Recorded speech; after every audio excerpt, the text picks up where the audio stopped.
Thank you.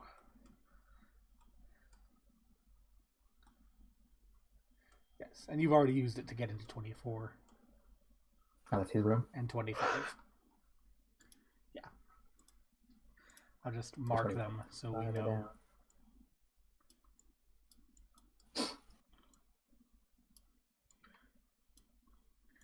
You know how it goes in there. You've been here. So.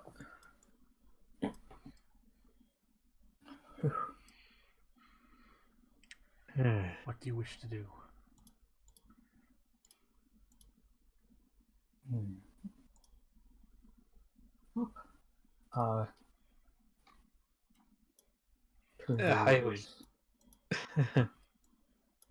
I wish to go out and get me some proper winter boots.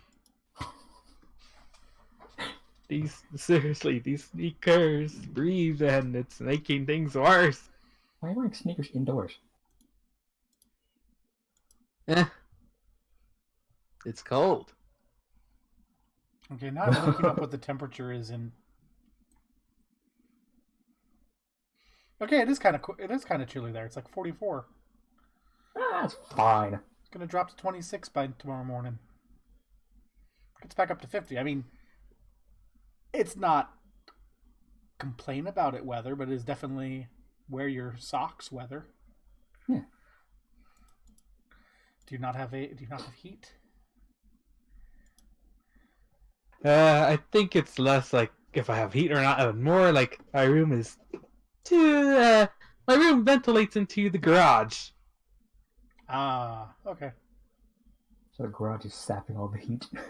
Yep. Kiru's gonna conceal a star knife in each of his hands. Good, you can beat that garage.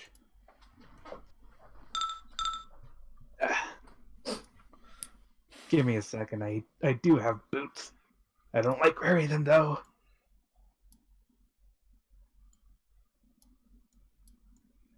They're a bit tight on the toes.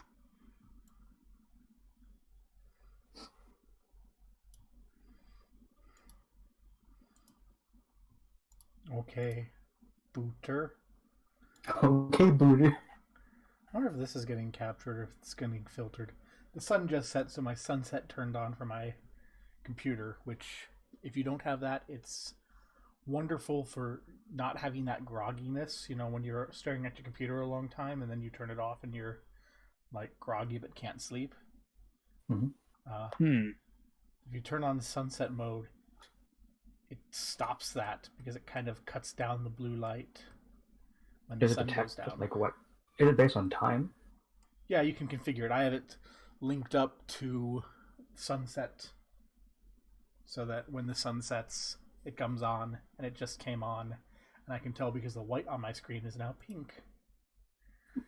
But like the preview for OBS is not being affected, which number one makes it really pop when I check it, and number two really makes me aware of how pink everything is. It's okay. I think it's fine. Yeah. And then... All right. I'm good. Yeah. Okay. Yeah.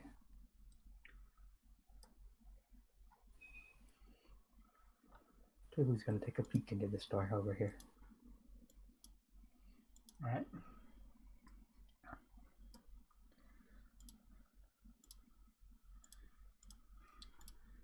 This room is stacked with bunk beds. Each is 3 bunks high. So it looks like a dozen people could sleep in here. And there are currently 3 people lying asleep in this room. People that Turvu recognizes. Alright.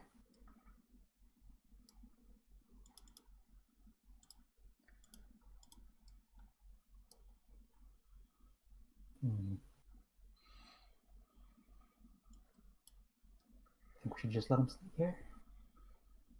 I'm sorry? Talking to TM. Think we should just let them sleep? Perhaps bind them first or something. Ah, they're my old friends. I think they'll be fine. Because that went so well last time. It did go well last time. Could have gone better. Yeah, they could have not jumped off the cliff.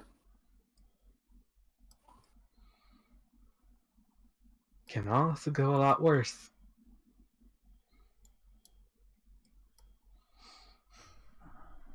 Try to just walk back out, close the door quietly, and then I'll be right back because someone knocked on my floor.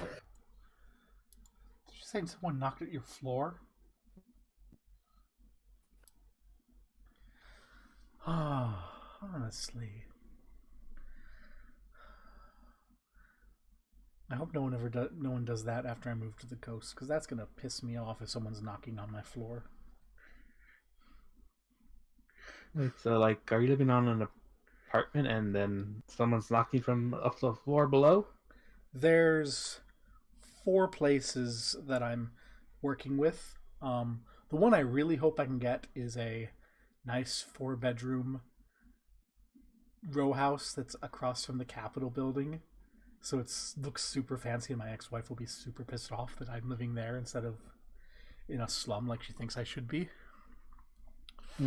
It's on the market cheap because the previous tenants like fucking wrecked the place. So it's got brand new everything, but the person ran out of money for carpeting. So like the floors are wood, but they're not like polished hardwood. And I'm like, this is fine. We can make it work. It's a great location. Then I've got a townhouse that's a little bit further away. That's fine, except that it's 120 years old, so it's a little leaky, and it doesn't have AC for summer, but it's designed not to have AC, so it's pretty good. Then there's the upper half of a refurbished old like town manor, so it's like each floor is like a 5-bedroom townhouse, and it used to all be one thing, but they like split off so that each floor is now its own apartment. So there's like a common entrance, and then instead of having the grand staircase be in your place, it's like commons, and then off of each is a apartment. And then the last one is an actual apartment in a skyscraper. I'm back. So, for 2 of those 4 options, there's the potentiality that someone could knock on my floor, and I'm like, I don't want knocking. Shouldn't happen in that direction. Well, the reason people knock on my floor is because they try to get my attention. So instead of like yelling up, they just dink, dink, dink because the kitchen is right under my floor, right under my room. Yeah. Be back. I hope I'm quiet enough though that no one will ever feel the need to knock on my floor. Wouldn't that be a nice thought? Yeah. Some people just get more annoyed easily. Or I get that nice spot that's right across from the Capitol building, and I can flip the finger to my ex-wife and never show her a photo of the interior, which kind of looks like trash.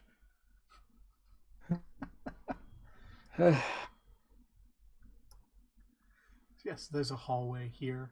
Like the other parts here, the floor is stone, and the walls almost look like they're also made of stone, but they look almost like melted candle wax. I wish I totally prepared arcane lock right now. Probably just put a chair on the doorknob. I could do that too. But wait, does the door open inwards or outwards? You can put the chair in. If we were playing Call of Cthulhu, I'd say make a luck check, but we're not.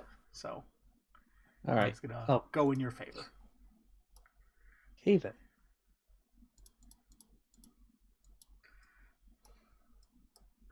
So yeah, you can see 4 doors and something broke. You see nothing. I don't see anything. I'm zooming so far in that all I see are pixels of different shades. All I see is things we've already explored. Yeah. So you can see there's 1, 2, 3, 4 doors, and the passage continues downward. I'm gonna take a peek into this door. Alrighty then.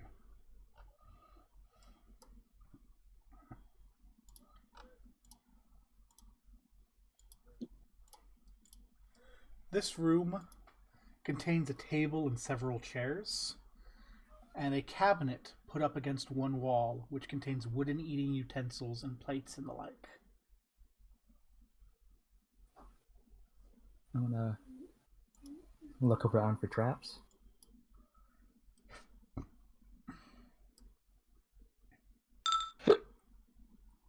You see no traps in this mess hall.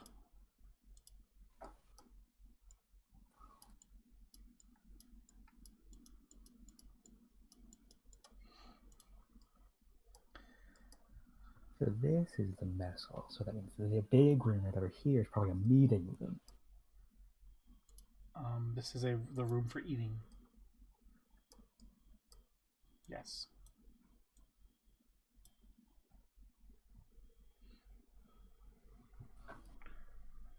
Quick peek in this one. Okay. This room, which there's a door that isn't showing up in your view that should be.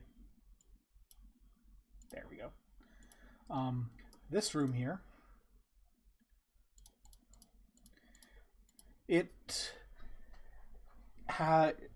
has several large barrels and sacks stacked up within it. And 2 doors.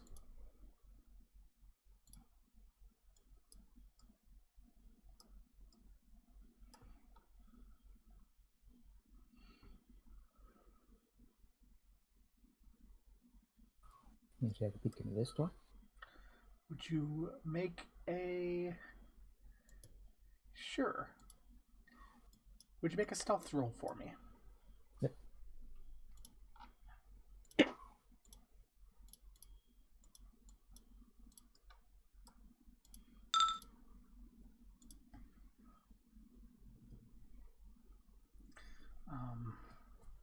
Let me get my stat page open here. I should have gotten that done earlier.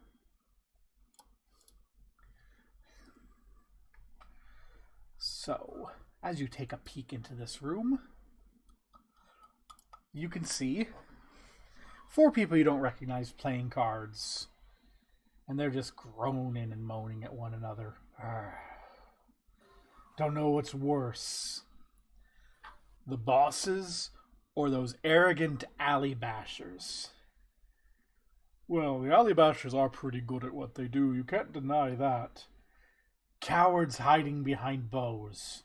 Yeah, but I mean, when those drow came in, we just pew pew pew pew, and they were dead. You know, it's fine, and that means that they catch the attention of the bosses, which means that they get in trouble when something goes wrong, which means they get sent to Triskalar. And they start laughing. Yeah.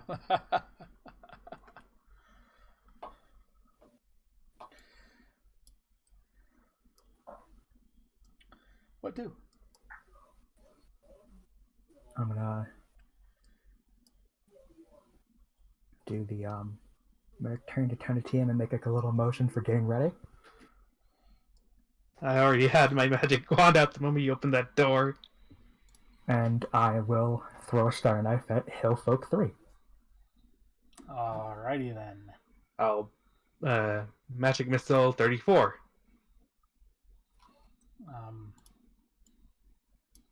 That'll get my tab go. You can't see 34 from where you... Yes, you can. Okay. Never mind. I'm dumb. Sure. Hooray! So, Turvu, you throw your star knife, and it goes thunk and embeds in the armor of Hillfolk 3's back. while the lightning shocks past, while the bolts go by into Hillfolk 34. And it doesn't look very good. It's initiative. Initiative.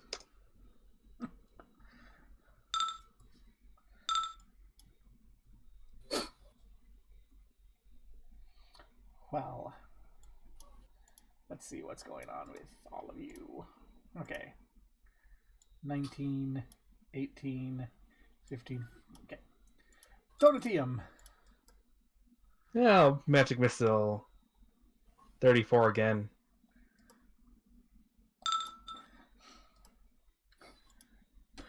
Boom, boom. Pew, pew. Turvu. Another strike at 3 with my other stone knife. Alrighty. Oh wow, the same fucking roll. And it ends up embedding right next to the other one.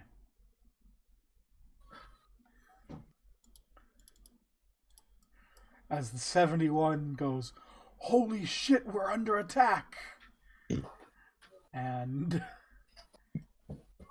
leaps up, picking up his longsword, and making his way around. 3 takes a moment to pluck your star knives off of his back as he stands and turns to face you. Are they martial or exotic weapons? Star. I thought they were exotic. Nope. They are martial. They're martial? They're pretty.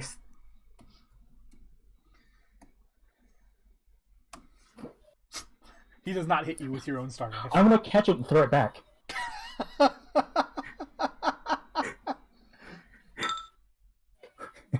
Okay, there we That go. hits. That's the there rolls we I'm go. looking for. There's rolls we're looking for. I'll plus 1 to that because I've got close range.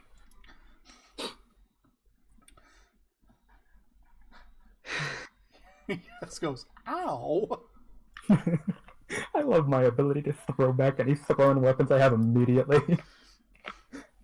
As 136 also stands and hops over here drawing a sword.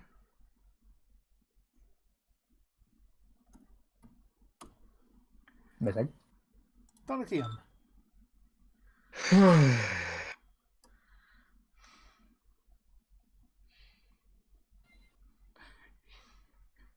Yeah, Blast Hilfo 36.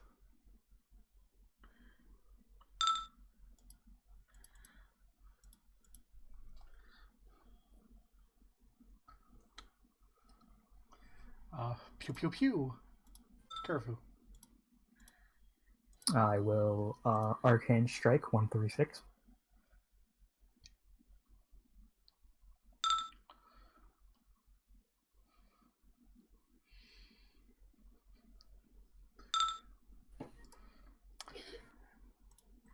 And you skewer this person. 71 shouts, Jessel, no! As he charges at you with a longsword. That'll hit. And does that confirm the crit? Yes.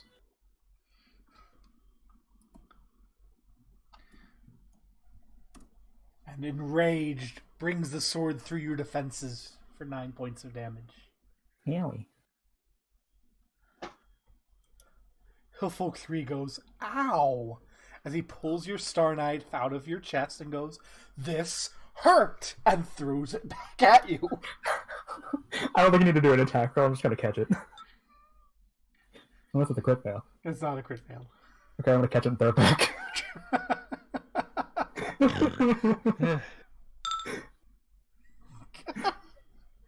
I think I have some minor heartburn.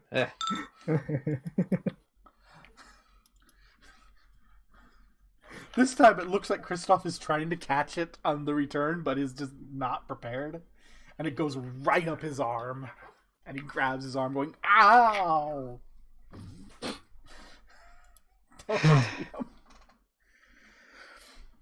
But shift to get a better look at Hillfolk 3 and blast him. So as Kristoff is grabbing his bleeding arm and going, "That hurt, mother," he just takes a magic missile straight into the eye, which does much more than the 1 hit point he had left. Turvu. Turvu will arcane strike at 71, saying never insult the alley bashers. And I crit failed. And you said, "What? Okay, you know what to roll." 2 plus 6. Yes. Hey, you better hope I'm not hitting you. You get your weapon stuck in the door. Oh, okay. 71. Hillfolk 71 goes, "Alley bashers, is it?" As he runs to this door, kicking it open, and then steps inside, and you start hearing a loud ringing noise. Ring, ring, ring, ring, ring, ring, ring, ring, ring. As he hops back out again. Donatium. Nice job, jackass. As I say as I blast Hillfolk 71.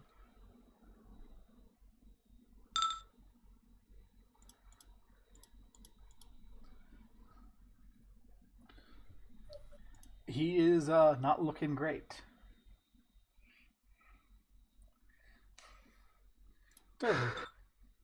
I'll throw my star knife at him with an arcane strike.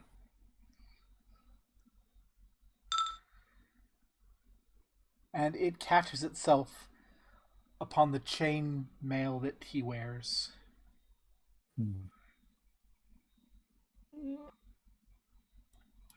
As he looks at you and says, "I can't warn them about the Alibasher treason, but at least everyone will know that you're here."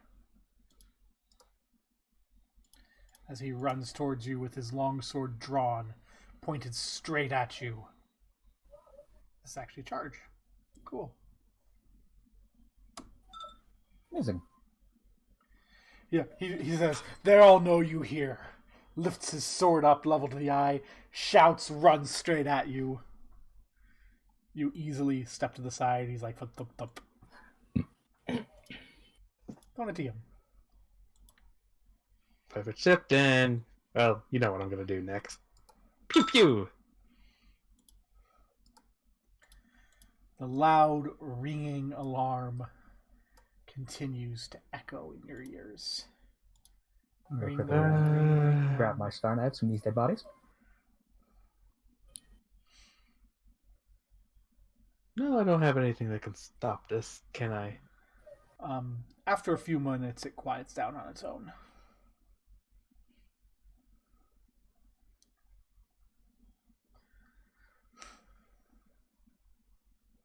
Huh. Would you make a perception check? Okay. I guess.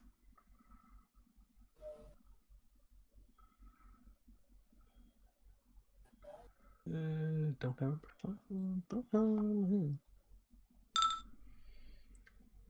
Mal, you can hear distantly. Like, you only recognize this sound, Mal, because you used to work with alley bashers. So you can vaguely recognize the sound down the hall of people getting ready. And then almost immediately you can start hearing, "What the fuck? Why is the door jammed?" Now might be a good thing to hide, Donatium. Yeah, at least that worked out. Take a stealthy peek into this door. One moment. I actually have to rearrange a bunch of stuff because you rang because the alarm went off. And just so you know, that about that comment earlier, that was the tone of the team, not me. What? I know when I commented nice going, Jack A. Yeah. Okay. That being said, Turtle has no right to say that. He used 3 magic missiles on the person with like 2 star knives in his chest. This room, the walls are lined with weapon and armor racks. There's swords and bows hanging from pegs. There's dozens of suits of armor hanging on the far wall. There's a barrel and 2 kegs standing right by the door. And you couldn't open this door in the first place. Ah, And then you used the key and it worked. okay. Do you detect magic? You detect no magic. I want to check out the kegs. The kegs are full of beer. I'm gonna close the door I behind us. could Just because. use this. It does not seem to have very high alcohol content. Well, this will be good for crushing something. How heavy does it look like it weighs? They're 5-pound barrels.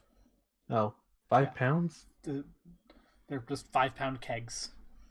Oh. Yeah, they're tiny little kegs that you can like, pick up on your shoulder. Oh. This is not crush people levels of booze. Ah. This is get someone very drunk levels of booze. And neither of these kegs is full.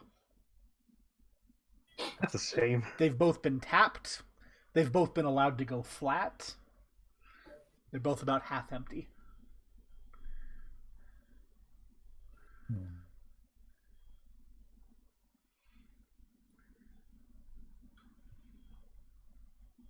That's a shame. So what do you do as you stand here in the armory?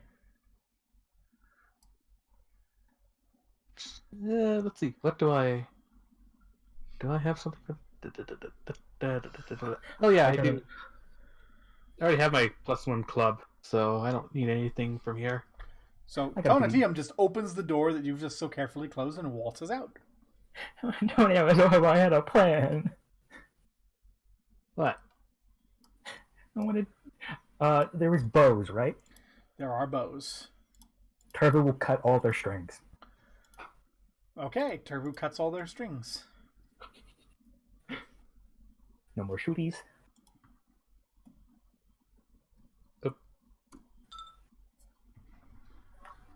What's your plan here then?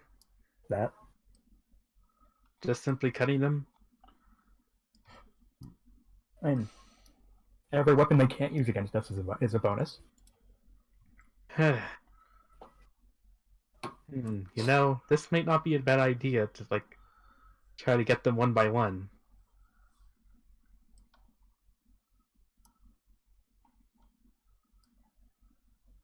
Though we are effectively cornered if we do this. Turbo will take a stealthy peek out the door. There does not seem to be anyone there presently. You can hear you can hear a vague sound of boom, boom going on down the hall. Oh yeah, I barricaded one of the doors earlier. Yes. I'm telling Turbo this. Yeah, he saw you. And you can both hear, "Pass me the fucking desk." Should I put something heavier just to mess with them? Boom.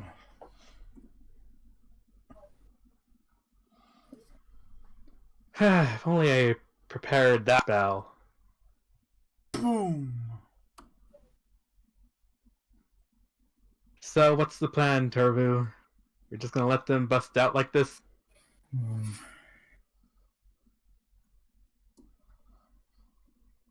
Oh, do you have any ideas? You mean one that doesn't involve killing your former mates? Yes, one that doesn't involve killing them. Then I got nothing. There's a chair. You can see it through the hole. Someone pass me a stick. Turbo's gonna walk over here and stealth and watch. So you can see. You can't really see from that angle what's going on. I'm gonna search Hillfolk 71 for anything good. He actually has an unexploded vial of Alchemist's Fire. Hmm. At this point, it's a dexterity check.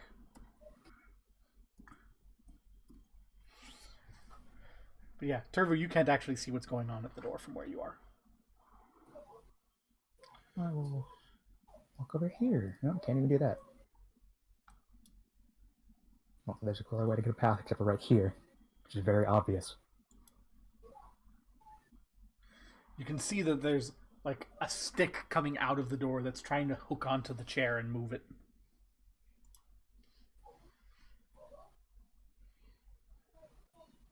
Turbo will take up his position back over here. I got it! Let's go to the armory! Oh, I know. I'm gonna grab a chair and then also go inside and then barricade it. Before I even get there?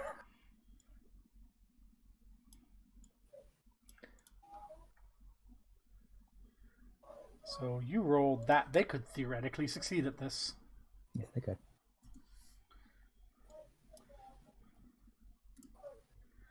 One succeeds.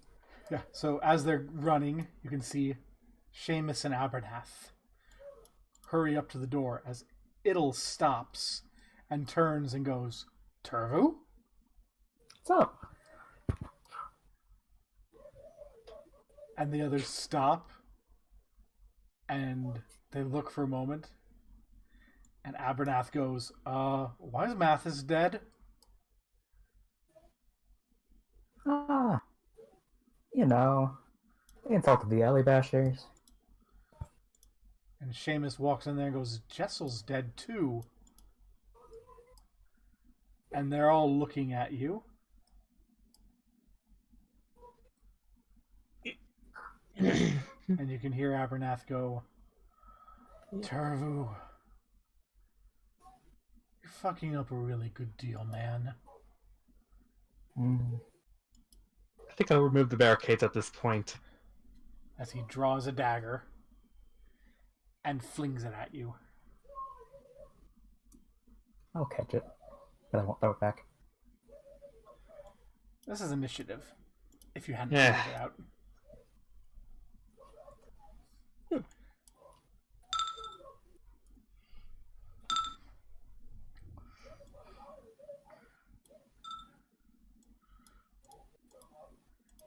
It'll just sighs and shrugs.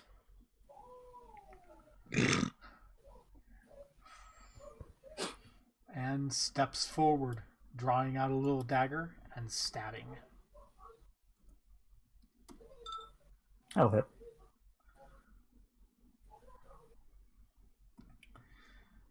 Ouch. I'll do 3 damage plus 1 bleed. 3 and plus 1 bleed. Yeah, as Idle just steps forward and slides a dagger right into the vein in your leg. And goes, sorry, boss. Turvu. Turbo will take a little step back. It's like, come on, guys, listen to reason. They're planning to destroy Cauldron. Don't forget about the bleed. I take 1 blade. Yep. Yeah.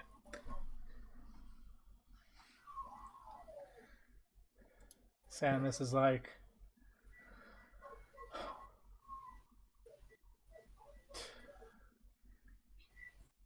it's a good thing, man. As she draws a sword and charges at you. Good thing that missed.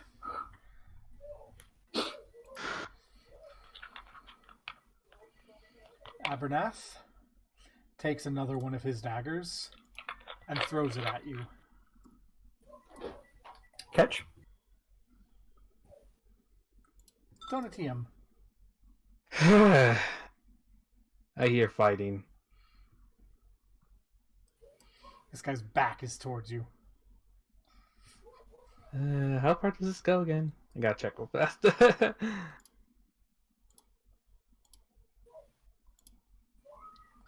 Because I do not want to catch a certain person in it. It's okay. It's 15 feet as a cone. Oh, oops, that's not the right. Click.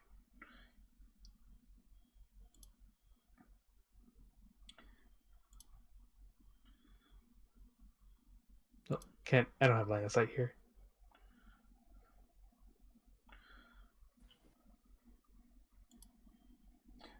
So you step right past this guy who's like, what the hell?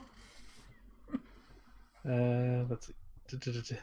Yeah, that I can make that in 30 feet, so I can just. Well, if he's just gonna stare off, then I'm just gonna try to do it anyway. Turbo's not in range, so Well, he threw his weapon, so he doesn't have anything. Yeah, he doesn't He have a can't weapon make attacks presently. opportunity against you. oh, color spray.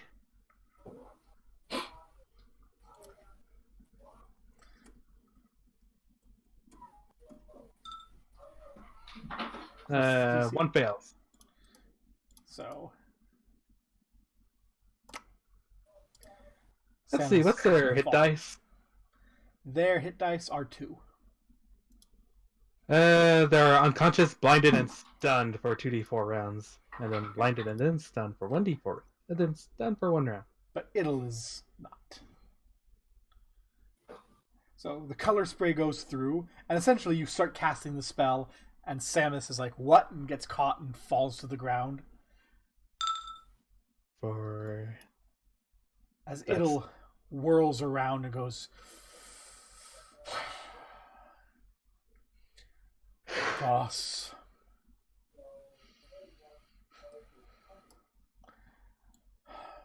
And he just sighs. You know that Idle was one of the more cold, cruel alley bashers. As he steps forward, draws, taking his dagger and stabbing it towards Tonatium.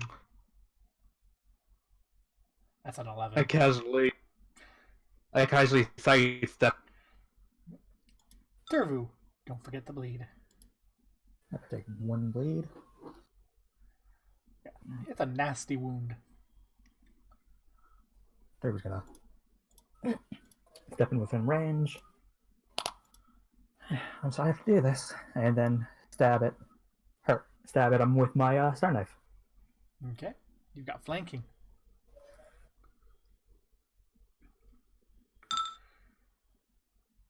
That hits. 1d plus 4, and then you take. What level of rogue am I? Is rogue sneak attack every level or every other level? Your responsibility to know that.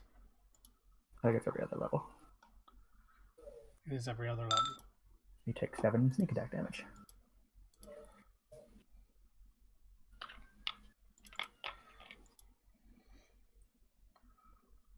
The knife goes behind in his back, and he goes, ah. As Abernath pulls out his last dagger and stabs Tonatium. This time with flanking.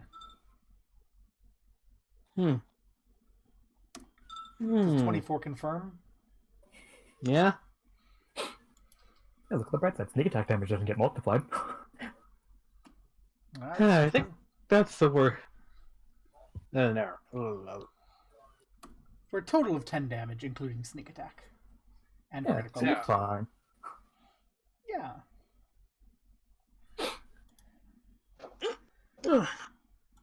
Yeah, Tonatium. There's like a knife gently caressing your heart through your spine. Son of a bitch. Shift. There's no way to shift without. You can lessen the impact. You I can shift what? this. You could, if you shift this way or this way, you can only take 1 attack of opportunity and not both. Or you know what? I'll just make my chances better by putting up the ward.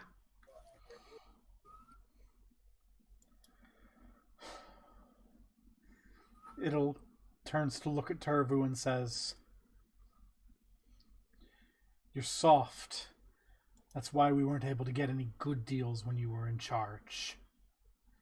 And he flips his dagger, pointing it at Turvu, as he takes his other dagger and stabs it towards Tonatiuh. Turvu, and bleed. Yep.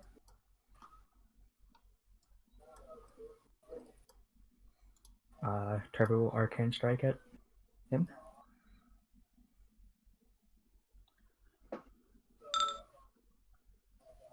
That'll hit.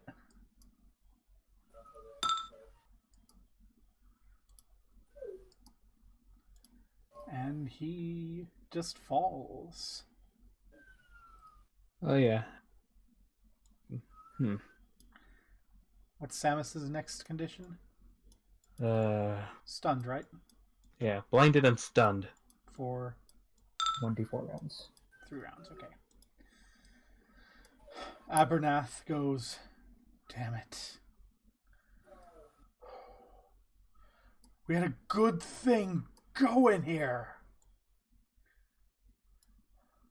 As he just drops the knife and goes to his knees. It was a good thing. Tonatiuh. Is money all that's worth to you? I'll take the fact that you dropped his dagger as a sign of surrender. Okay. Turvu, you're still bleeding. Yeah, I want to cure light wounds myself. You are no longer bleeding. Oh yeah, I guess I might as well take out that dagger that was in my back. Oh, the dagger that was in your back still in out was the one that Abernath dropped to the floor. Oh. It's like he grabbed you and he stabbed you and you pulled away and you stumbled forward, pulling up your magic shield. Yeah. Samus is still down. Abernath is like, you gotta eat, man.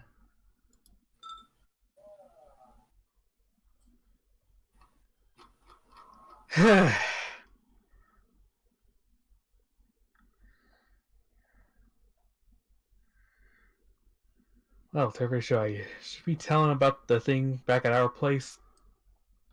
Yeah, go ahead. I have to keep us in rounds because Samus. Abernath's like, what thing? Well, soon after you guys break up, your leader here was lucky enough to come across some smaller fortunes. I'm sure it's not as big as a payment as you're currently having, but if money is all you really care about, then you can at least make a comfortable living there. Or we are. Make a diplomacy check.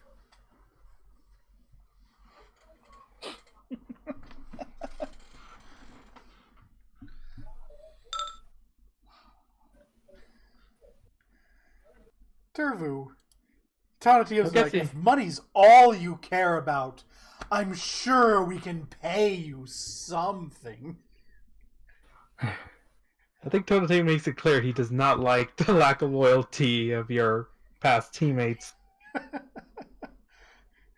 It's really turning this guy off of any hiring opportunity. Abernath, why don't you just listen to reason? This is not what you should be doing for money.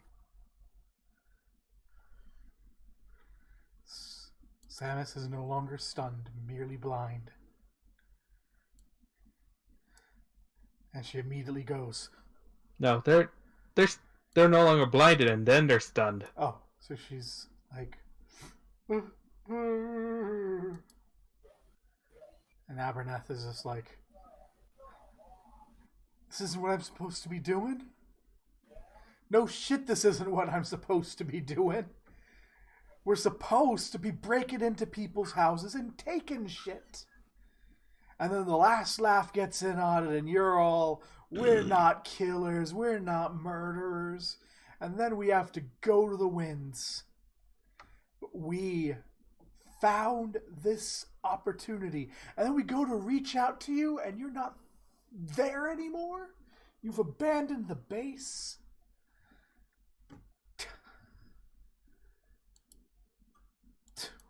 And now you're down here with some sort of their destroying cauldron thing. They're fucking bandits. They steal shit. Okay? They sell it to a beholder to drow. And we get a cut. And it's a better cut than we got with you. Tonatium. You know what? Taking advantage of that last round, I'm going to. I think. Grapple or pin Samus? Sure. You can, you've got Samus, theoretically pinned. Thurvu.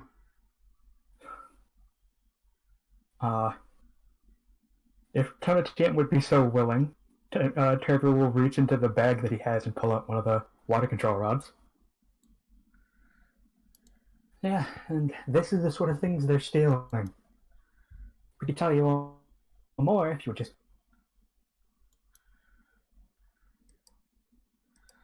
So, Samus, not being stunned anymore, is going to be like, let go of me, a little inappropriate language for the children at home in the audience. And try to break out of Tonatium's grapple. I guess he's still trying to wake up from the whole thing. No, you've had the opportunity to like sit down on her and pin her to the ground. Abernath is just like, they haven't needed the rods in years, man. There's plenty of room for the rain to go. And we're gonna get so much dosh for him, man. So much. I mean, that there, we're talking like 50 grand? And yeah, okay, they only throw 1/10 of that down to us. That's like $1,000. And we split that, what, 12 ways? Now that the other folk are dead? And there's 8 of them? I mean, okay, it's not amazing, but we're talking almost 100 gold a person. That's like a year at the old job. We didn't even have to do any of the work. We just have to watch this damn place.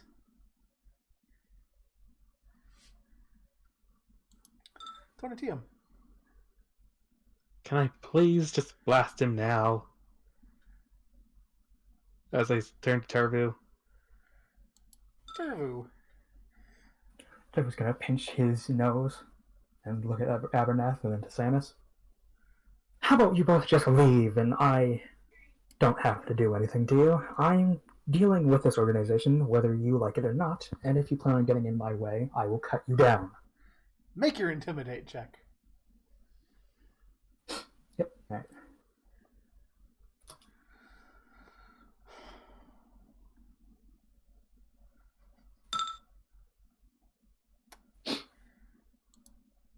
And they go, and Abernath goes, fine, man. You win. Come on, Samus. I'll let go. She stands up. She scurries up and around. Is like, dude, what the hell? And Abernath's just like, they're gonna fucking kill us otherwise. And they head off.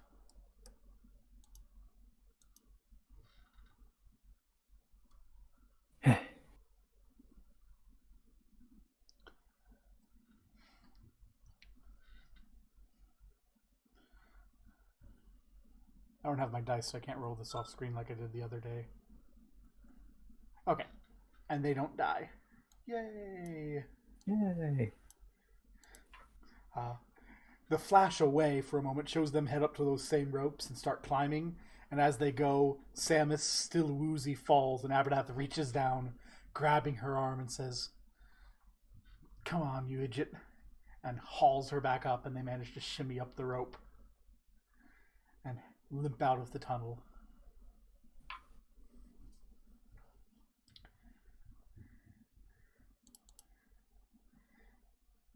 Actually, they don't really limp because neither of them's injured.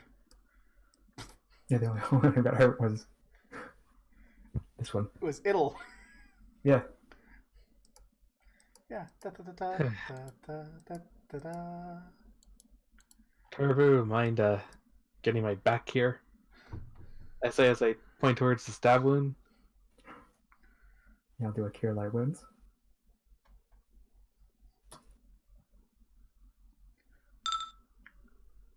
I just wish to say I knew encouraging you to have your people be the alley bashers was a great choice. Turbo's gonna look through Idle's belongings. Idle has the pretty standard alley basher layout. He's got his padded armor.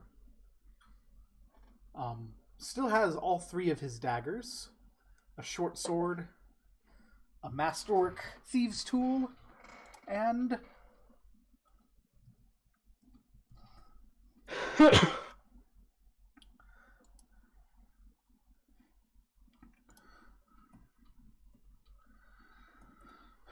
wait, that's not the roll I want. First, I need to roll. Now I roll that. And he has a personal substance, which in this case is a pouch full of a fine black powder.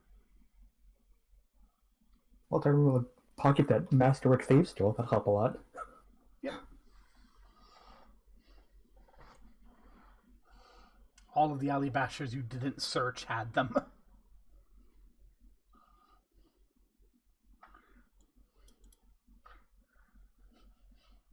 A masterwork thieves tool is it's a +2 to disable device. Sure. I believe so. Let me just look that up. Just to be certain. Are you going to take the pouch of the mysterious black substance? I'll hand it to Turbo to him. What the heck is this? I will praise it. Your idea.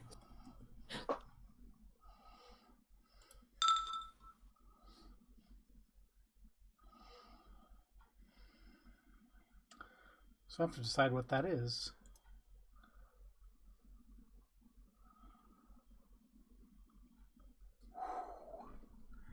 Okay. Yeah, let's do this. That is called inspiration dust. And that bag has 2 doses of it. There's not very much of this black powder. Essentially, you inhale the dust, and it enhances the mind, making you better able to recall information, draw connections, understand just little bits and pieces. However, it has a tendency to drive paranoia within users, and over the long term can wear away the will and the humanity of the people who use it. It is a drug.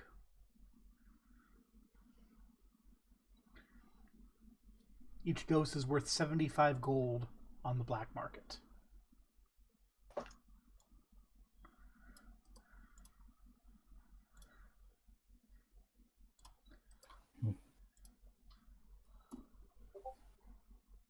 There's I put the information in the Discord chat. Type inhale, addiction moderate, fortitude DC 22. Effects 4 hours, 1D plus 1D4. Chemical bonus on knowledge, linguistics, and spellcraft checks. Effects after 4 hours. For 24 hours, user takes a -4 on essence motive checks, and it seems everything he heard is a lie.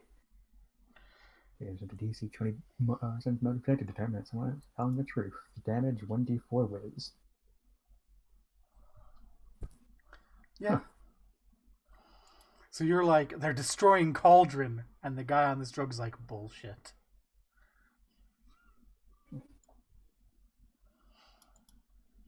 Tiber will close Idle's eyes for him and then say a prayer to Mara for him.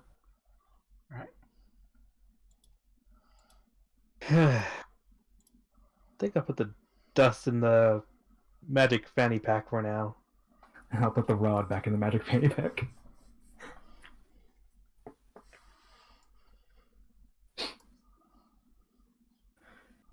Let's get going.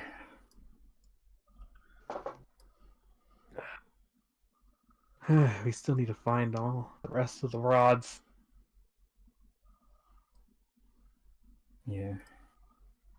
And to keep talking about that beholder, how are we going to deal with that? We'll deal with it if we find it. I don't think there's any use worrying about it right now. It might not even be. Toby says as he will peek through this door. Alrighty then, before I open it, I should make sure you can actually open it.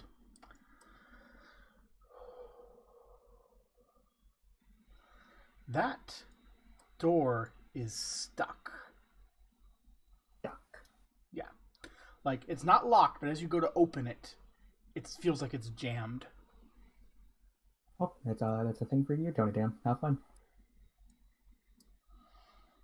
Like, why am I dealing with this? I have a strength of 1. 1.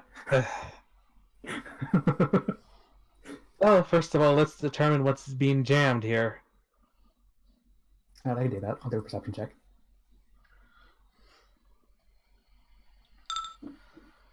It's like there's something white and sticky stuck to the other side of the door.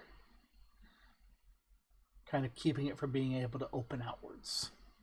Could be webs, is it glue? I shall appraise it.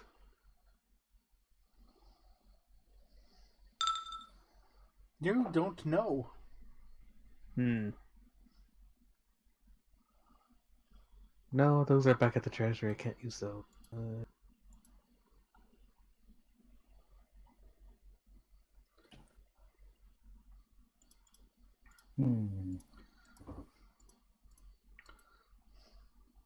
What's the ground made of? The ground is made of stone. Gotcha. That mixes my idea. Let's see. Yeah, I'll take out a crossbow bolt to see if I can pick the white stuff away. Sure. Working hard and slowly, you can casually get that away until the door opens. At which point you are fairly certain that it was indeed spiderweb.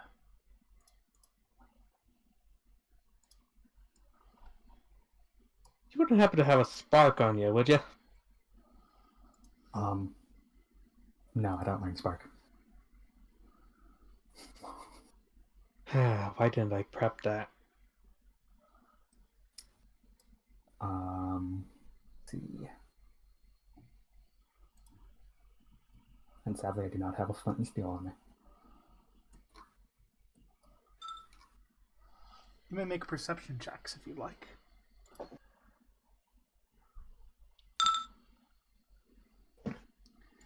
Mal, you can see crawling down the webs towards you a number of small spiders.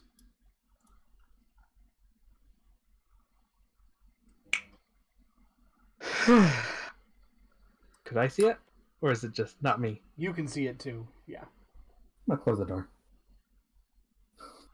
The door is closed. Ugh, let's not deal with that room just yet.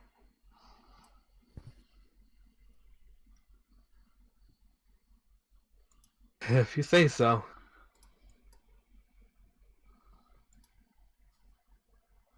You know, I'm surprised not many more people are knocking down on doors.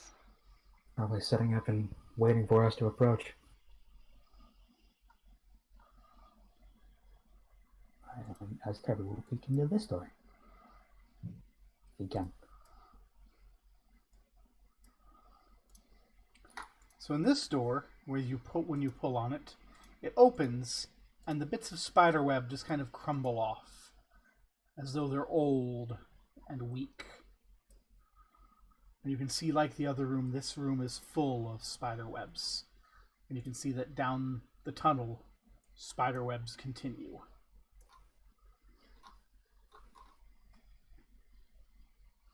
I will close this door as well. Going, ugh, I hate spiders.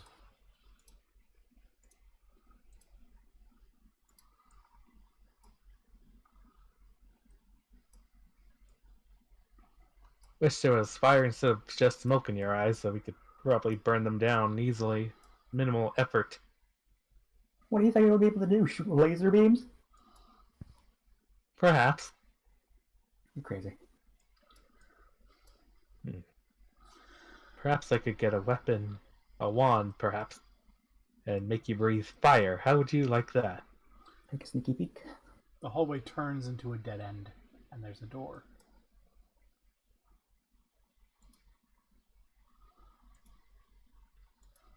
I'm sorry? If I can open it, I will take a sneaky peek.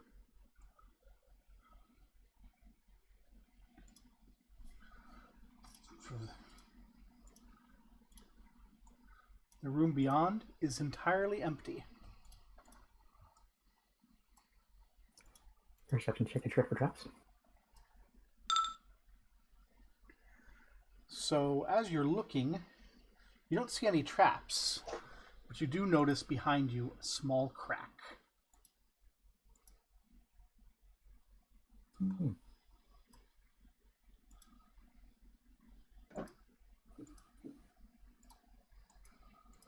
There's a door. It opens into a secret passage.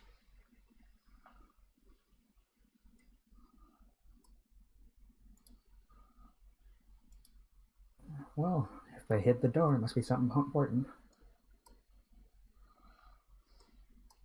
I'll quickly check for traps, though, during this hallway. You see no traps.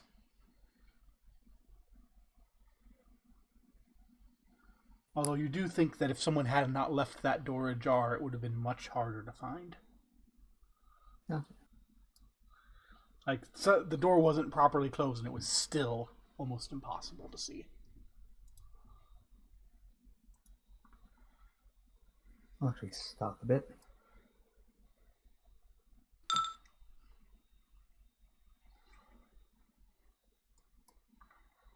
The passage seems to come to an abrupt end. Obviously another secret door. I'll do a perception check to look for the door. You don't see any signs of a door. Hmm.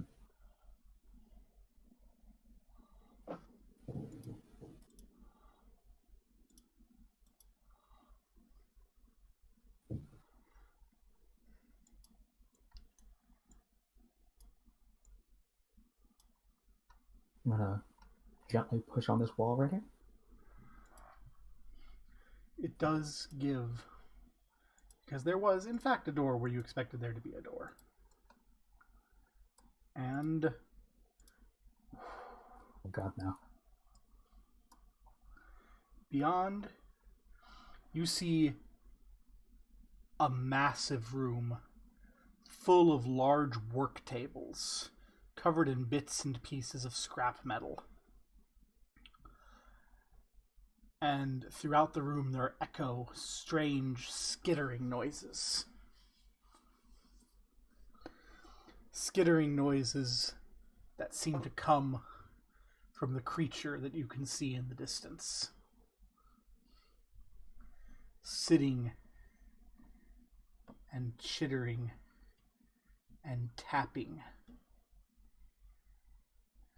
on a table. It's back to you. Trevor will motion to him for silence and then point out the creature.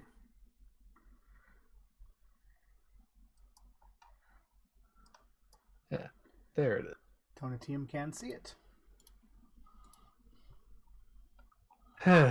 What is that? Let's see if I can do. Let's try a nature check.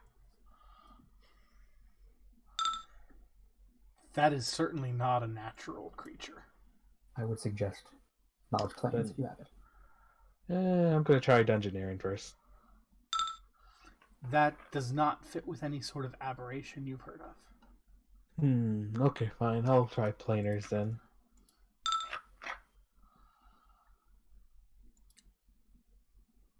You're not quite sure what it is. You suspect it is an extraplanar entity. Possibly a creature of chaos, but you're not really certain. I don't do chaos. Well,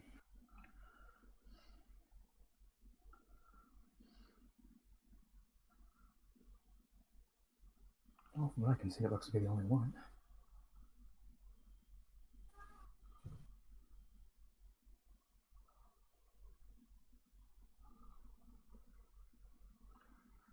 I will conceal a star knife in my hands. Alrighty.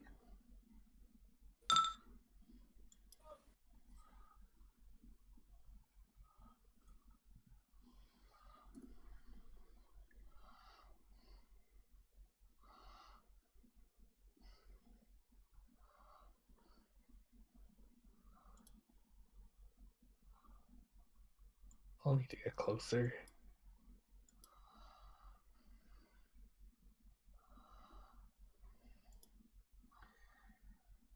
As you're approaching Turvu, it seems almost like it's sobbing as it taps on the table.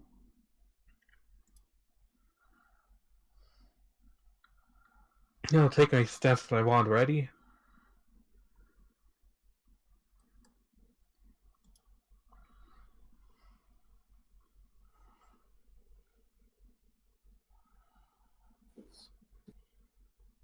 How far away is it? That's 30 feet. I will throw my star knife at it. Alrighty then. Upon him doing that, I will blast my wand of magic missiles. Excellent. So that will hit. It takes 1d4 plus 4 plus 1, and then 8 sneak attack if you can take it. So he takes in total 9 damage. 14 damage, right? No. Will you do your damage some? I'm having trouble doing math. Antonio, we'll get to you in a moment. Okay, It'll sorry. be a total of 14 combined with my sneak attack. Okay, 14 combined with your sneak attack. Thank you.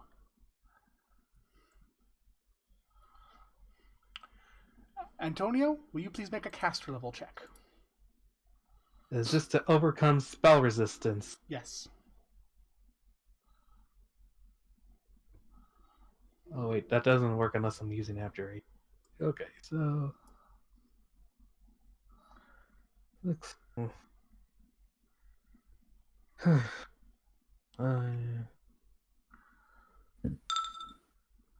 It succeeds. So your bolts strike it, and it's almost as though it shifts and whirls. And this is definitely initiative time.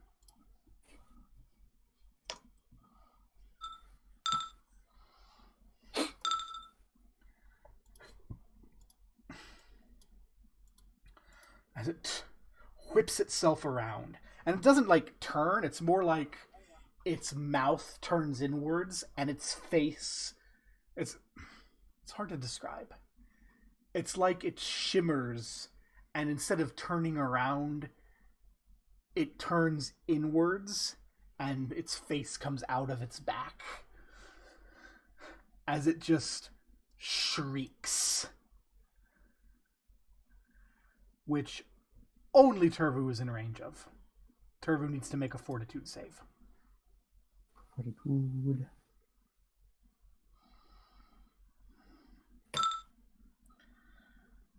Turvu succeeds and does not take 14 sonic damage. That's a good thing. As it scurries backwards along the table, and its eyes flash. And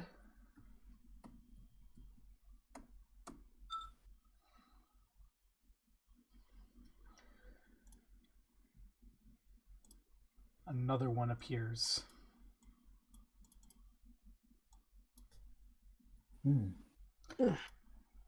Almost as though, as it's shimmering back and its eyes flash, the sonic shout comes backwards, ripping a hole in reality and causing another one to fall through.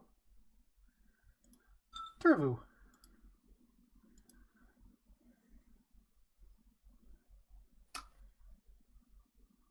I'm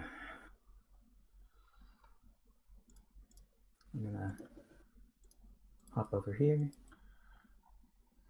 And I'm gonna do Blustering Invective.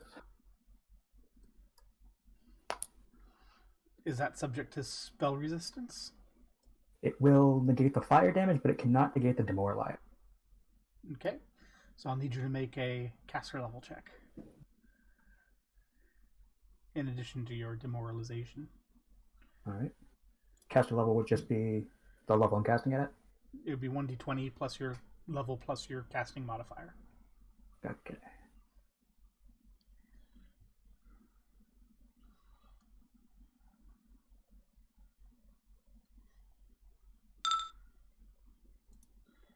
Okay, then. Assuming your initiative hits. Your invictive hits. Assuming it does. It does. Roll the fire damage. 10. They both take 1 fire damage. Are both demoralized and must make a reflex save or catch on fire. They are, but they don't. Hmm. Like, as you do that, they cower in terror. Like, they look absolutely terrified of you. But your spark of flame seems almost to be absorbed into their shifting masses. Tonatium. This is gonna get out of hand real quick if I don't do something.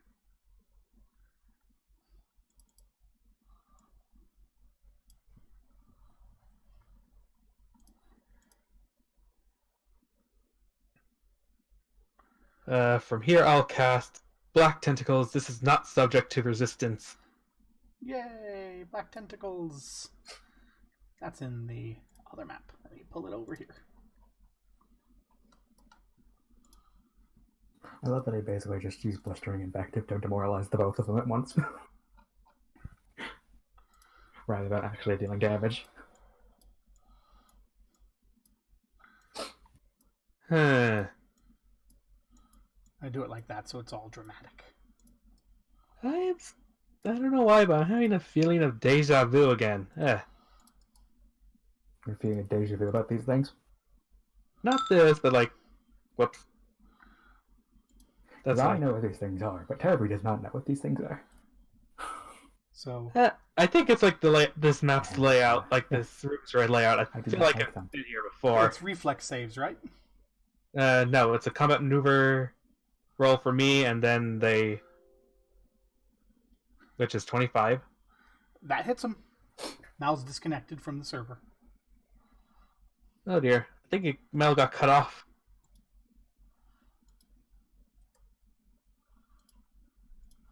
Well, Right? we'll finish resolving your attack while we wait for him. 1d6, 4. Okay, Tentacle. What type of damage is it? Huh, I don't think it's listed here. I think, All damage plus take- type. let's see, Voda takes 1d6 plus 4 damage. Doesn't specify.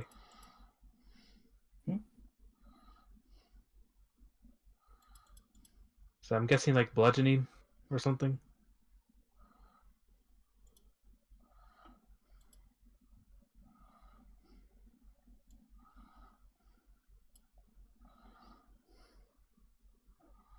Hello? Hello? I'm reading.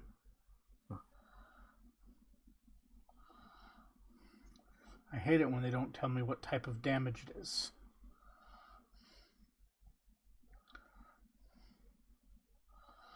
Okay, well, it's just generic damage, I guess. Okay. Which means I need to look at that, and sure. So they take 5 damage.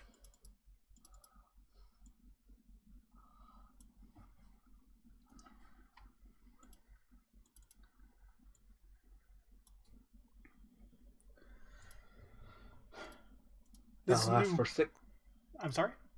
That'll last for 6 rounds. Okay. This new one, grabbed by a tentacle, getting whammed around, starts shrieking loudly. So that's another fortitude save, Tonatium. Me? Turbo. Okay. The other one also makes its save.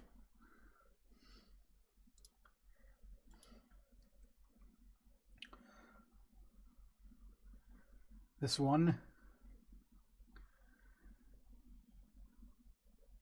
begins to sob uncontrollably.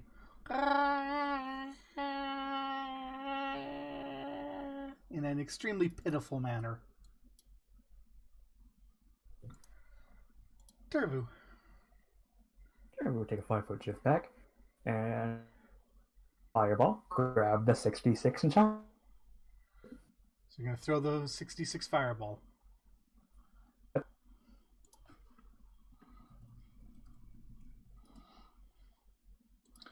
Okay. Would you make your caster level check to overcome spell resistance? How do I do that for a magic item? Just same roll. Same roll? Alright. Yep. I'm not going to bother worrying about how powerful is your item. Sure. So 66, huh? Go ahead and roll the damage. Fighting. 19. Huh.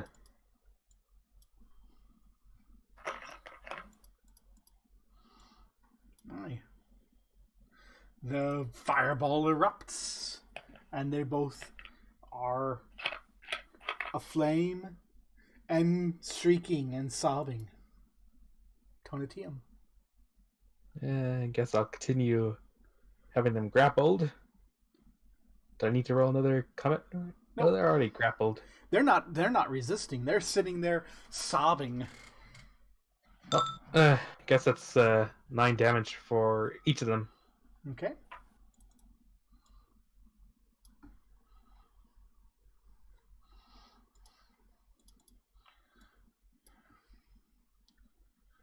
Hmm.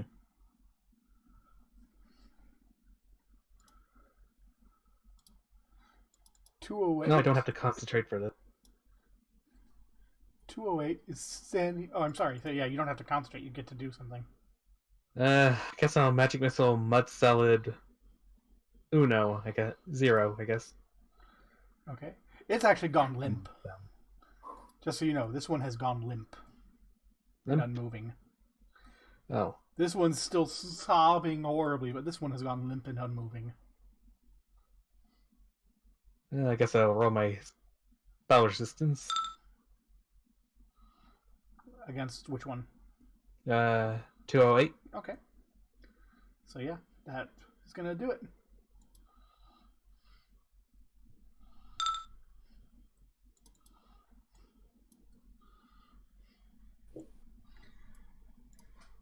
So it is sobbing and howling, and it just is going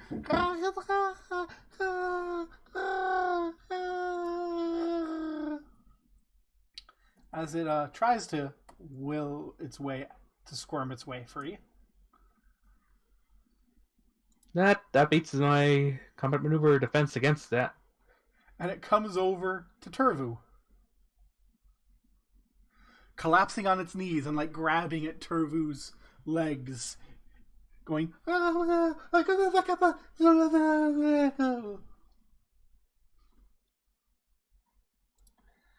As the other one remains limp, but is continued to get thrashed around and whumped by the tentacles. So you'll need to still roll your damage, Antonio. Okay.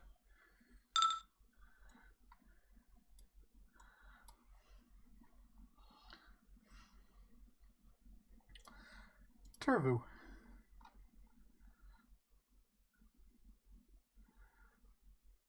It's grabbing your pants. Back, what's going on? The one of them broke free and scrambled across the floor and is now grabbing at your legs, going like something pleading. Its unnatural arms going up and like trying to touch you. It's your turn.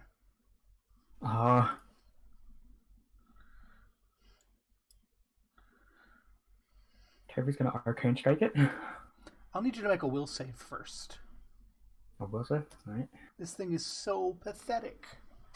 Is it madness, insanity, or sleep? It is not. Alright.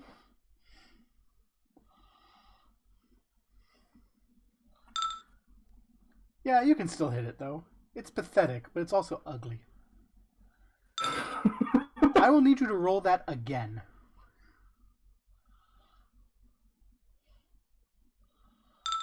Okay, 16 is less than 22, so we'll go with that one, and it does not hit. Huh. You gave me disadvantage. As you swing towards it, it almost seems as though your star knife goes in two paths at once. One that misses and one that goes straight towards the neck. And at the last moment, that one that goes to the neck like ceases to exist. I'm gonna take a little step back in this direction. Tonatium.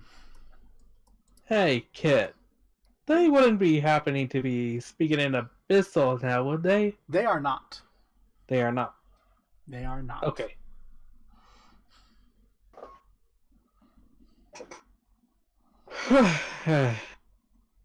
Well, I guess I'm still grappling the mudslide without a number, and I will blast at 208. I'll need you to make that will save. We'll see. Yeah. Oh yeah. It's We'll really see. pathetic. It's like it's crawling on the ground begging Turvu. It's really pathetic. Fear, death, society, or confusion. No. Okay.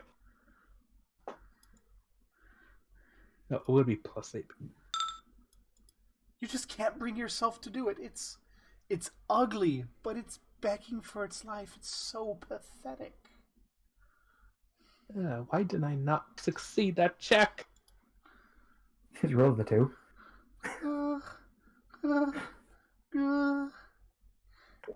It's sobbing as it starts kind of trying to rub its face against Turvu's lap. Sobbing. Babbling.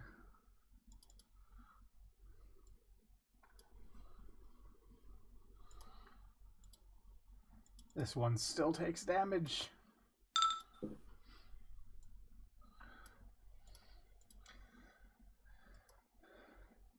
This time, as it gets slammed against the floor, it is not brought back up. It like becomes a puddle of goo. Yeah. Turvu. Another arcane strike at the solid.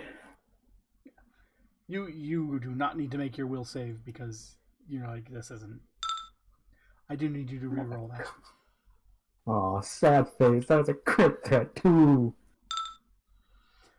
And it's the same sort of thing. It's when you make your attack, it's like your arm splits into two realities, and then the worst one for you comes out. I get the one where I like literally chop its face off, and then the one where I miss completely. Donatium. I'll try to get up the nerves to kill it. Give me that will save.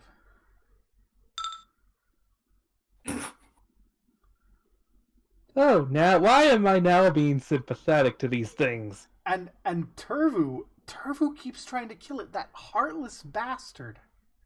It's obvious this thing has been beaten and abused. Why are you trying to kill it? Why? Just because it's ugly?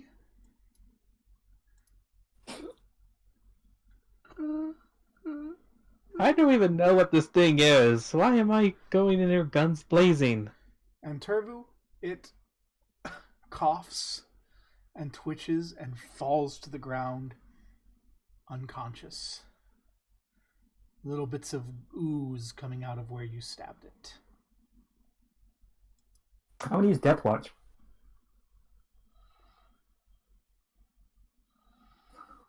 Well, When it's my turn. If it's my turn before I get knocked out or something. well, it's not very convincing in pretending to be dead.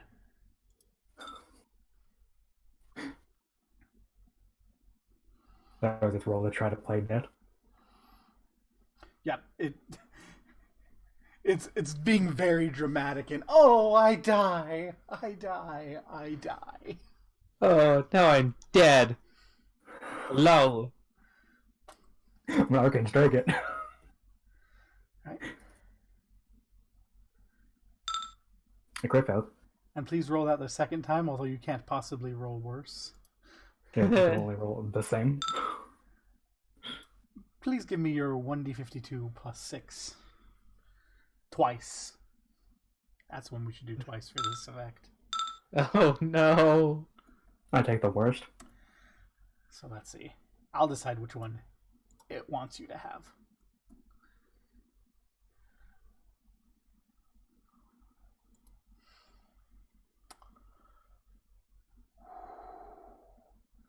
This is a tough one. I'll do this one, yeah. So, from Turvu's perspective, as you go to stab it, it stands up and fights you back. And Turvu turns and begins to parry and dodge with it as it takes its own sword and fights. Where did I get that sword? From Tonatium's perspective, Turvu starts spinning around and fighting with something that isn't there. Turvu is unable to act in the next round. Tonatium.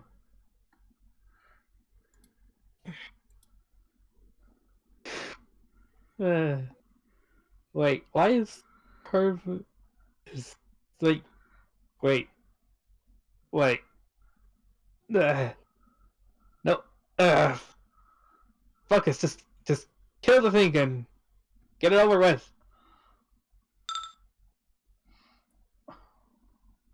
Yep, that makes it. Please make your caster level check. Hey. Yep. Save me from the thing. Pew.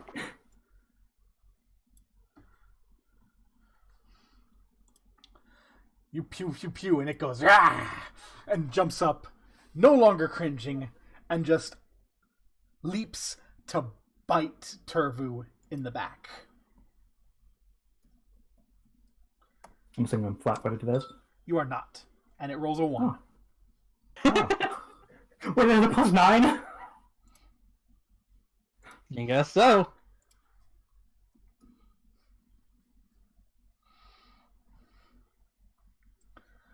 I mean, I had a feeling it was going to be something bad. Why do you think I'm like all the way on the on the other side of the room? I don't know, being kind of useless.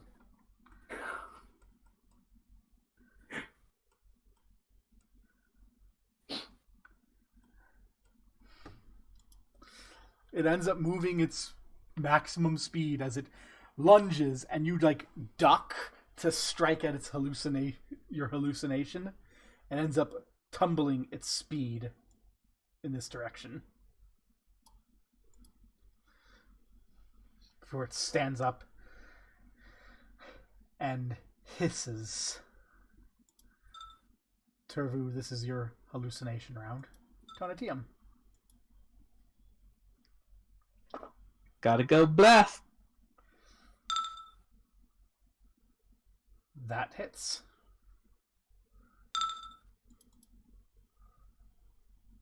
And I'll move 30 feet over here. So you blast it and it falls to the ground and then immediately lunges itself back up, and you can see bits of its goo bubbling back up as it snarls and begins babbling and rushes towards you. Leaping. Oh shit!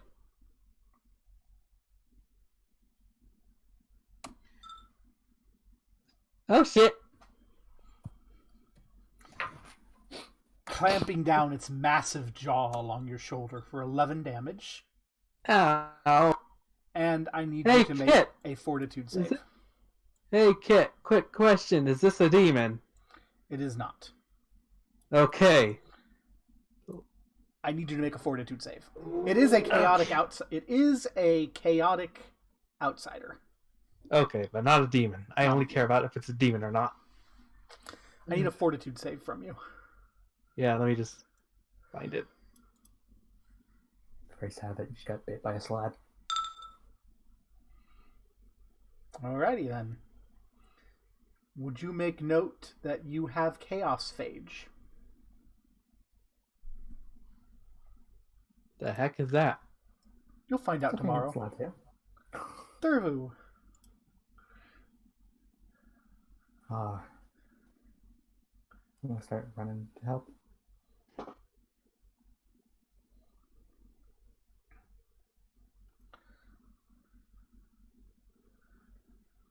Donatium.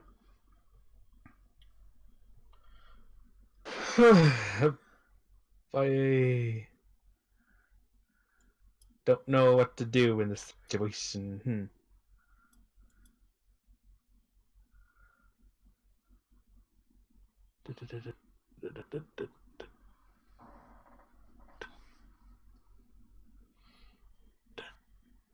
Well, that dagger is not silver, so you know what?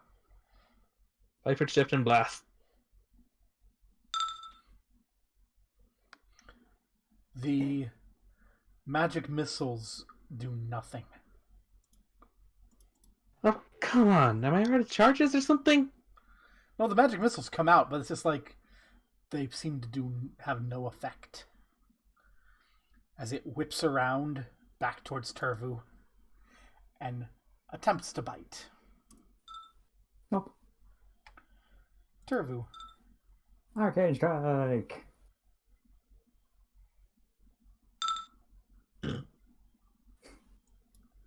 Donadium.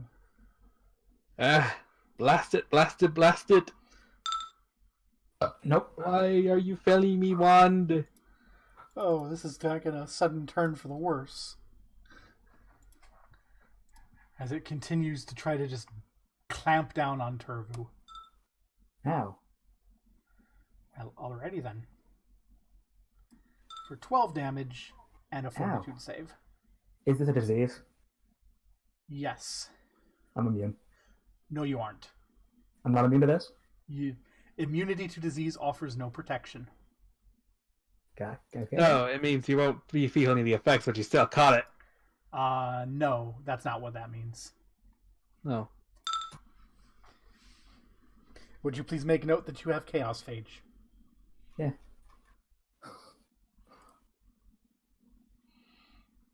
Turvu.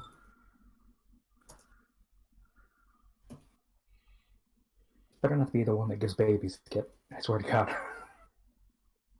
Arcane strike. That'll hit.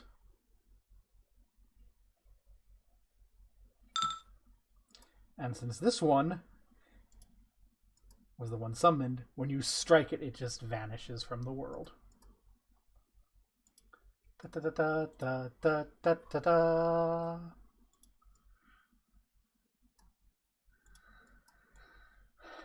You might have just been impregnated by a trans-dimensional frog. God damn, it is the one that gives babies.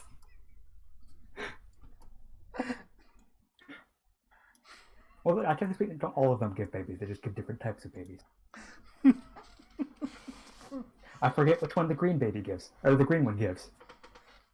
It actually depends upon who receives it, not who gives it. Oh. Oh yeah, because it's if a spellcaster receives it, it's something different. Yeah. And both of us are spellcasters.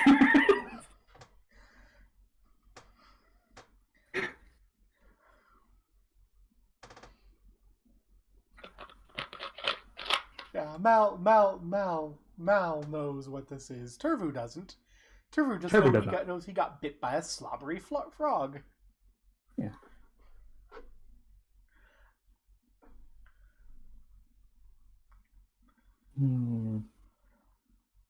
But yeah, both of you are feeling just fine. Besides, your wounds. Mind healing me up? Yep. I'll use my Cure Moderate Wounds one on you, one on me.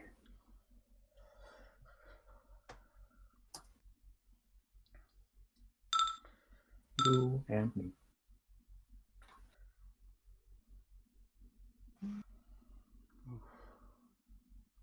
No, I I gotta just go take a quick break. You need a quick break. Yeah, we're just for the restroom. That's fine. Why did you throw slides at us, Kip? There's a reason there's a slot here. I don't like that there's a slot here. I don't know if there's other slots here. I don't know if there's red and blue slats here. I don't know. I don't remember which one is worse. When I rolled the summon roll, when I rolled the first slot summon roll for reinforcements, it almost pulled in a red slot, and I was like, that's why I went, oh, but it didn't. Is the red slot the mage ones? There's lots of slots. Yeah, no. Red slots are stronger. Yeah. Mud slabs are the weakest, and I think either blue or red. I can't remember. Red slots are the ones that use weapons and teleport themselves perfectly at will. Mm-hmm. And have regeneration. Oh, yeah, it's a good thing I didn't think I had a red one coming. And every time they hit with a weapon, an egg rolls out and along the weapon into the wound. Yeah. Hey. Could have been worse. Could have been a death slot. Slots are great. I love slots. I don't like them. I love mud slots because they're so fun to roleplay as a GM. I don't like them at all, especially because they managed to get both of us, and I can't remember if this one is the one that kills you. But yeah, I love how Turfu, how you're. I swear, if you didn't know what a slot was, you probably would have been like, it's begging. Like I know that I've had players when a slot starts begging, they go, we have to protect it. Turfu doesn't care about frogs. And then it starts trying to give a big wet kiss once you're nice to it. And then the frog says you have to kiss. Yeah, and then I'm like, okay, and could you make a fort save, by the way? Like, oh, you're fine. It's slimy and gross. You feel a little nauseous, but you're fine. Trevor does not like frogs or spiders. Also, you're nauseous the next day, too. Gosh, the last time that happened in a game group, the incident I'm describing, I think it was 2007. Gosh, 13 years ago. Ugh. But isn't there one slot group that if you get infected, it'll kill you as it hatches? And the player who got impregnated by getting a kiss from their new pet frog, once it dawned on them what was going on, she just flipped the hell out on me. And I'm like, that's what slots do. Yeah. It's not a creepy fetish thing, I swear. Yeah. It's probably a creepy fetish thing. They're just they're just frogs from the chaos plane. Yeah. I was hoping when Tonatium was like, what is that you'd make your roll and I'd get to explain slots to you, Antonio. I was hoping. I'm very hoping that the sloths that we have infected in us are not the chest bursty kind.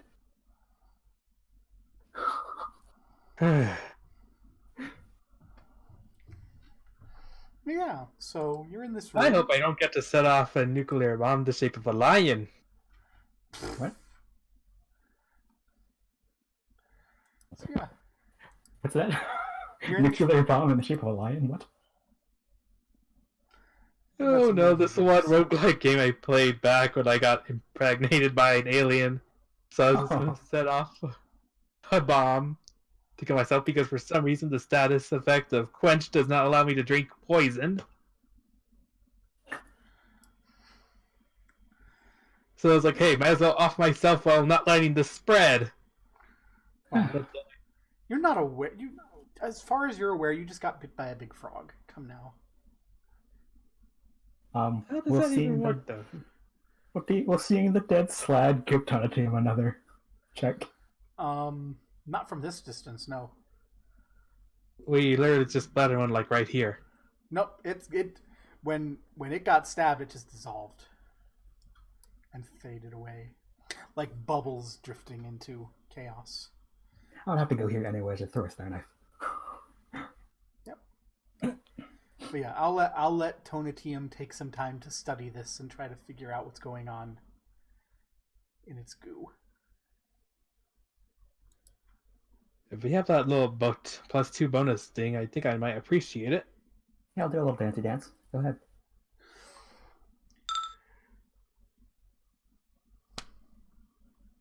You have no idea. Damn it, Antonio! Tonatium has never dealt with anything like this before. Tonatium is confident that this is a creature of pure chaos, largely driven by how the other one dissolved when it was killed. Yeah. And you're fairly certain that this one was not a summoned creature, but like a planar bound creature. Brought fully physically into this plane before being bound. Well, we know absolutely nothing about this then. Well, whatever. We might die.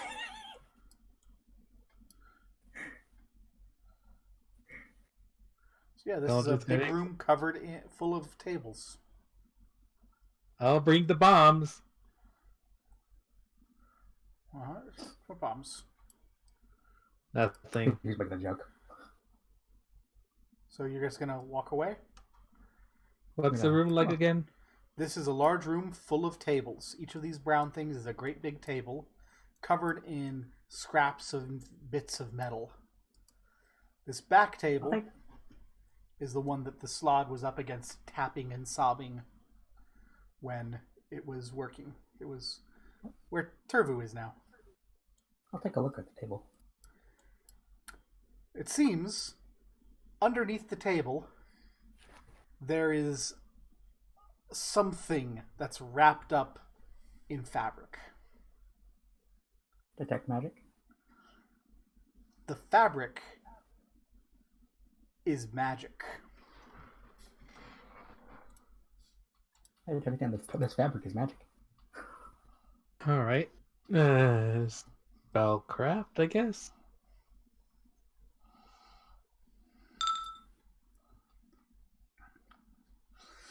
So as you're pulling this out to get a look at it, coins spread all across the floor.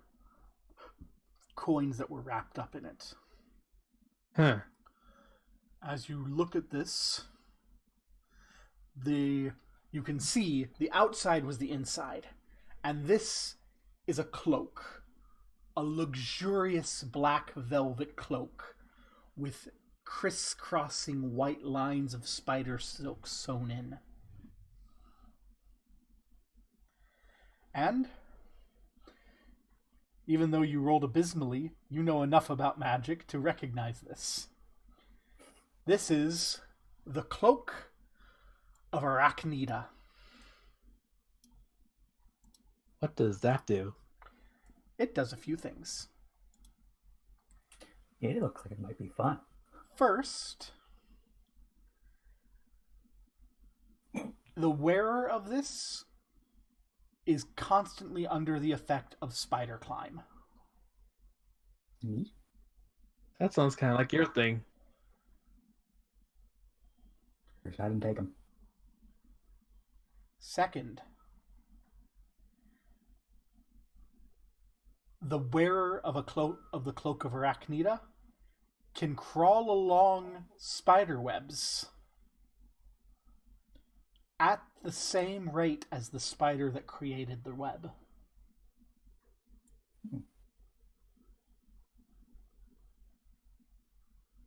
So if you're wearing this cloak, instead of getting tangled up in webs, you can actually walk along the web as though you were a spider of the type that made it.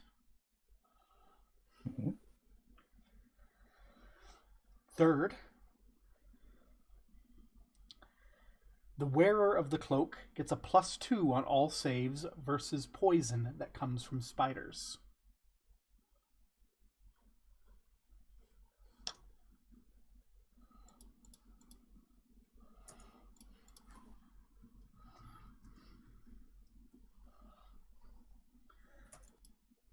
Finally, the wearer of the cloak, once per day, may cast web with a doubled radius.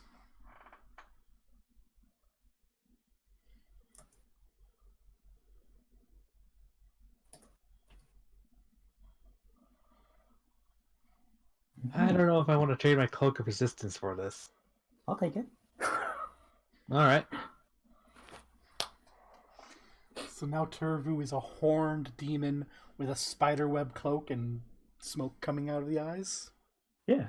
And this has like one of those raised collars, like an evil wizard. It goes along with my outfit.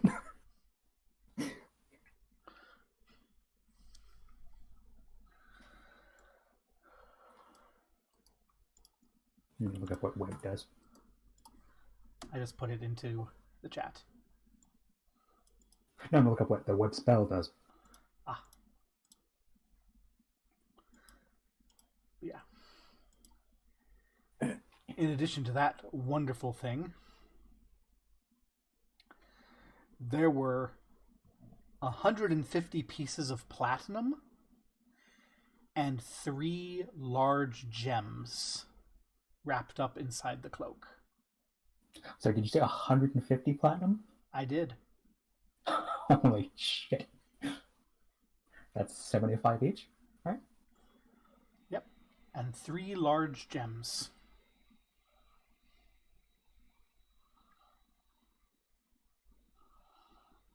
All 3 of them are bright red.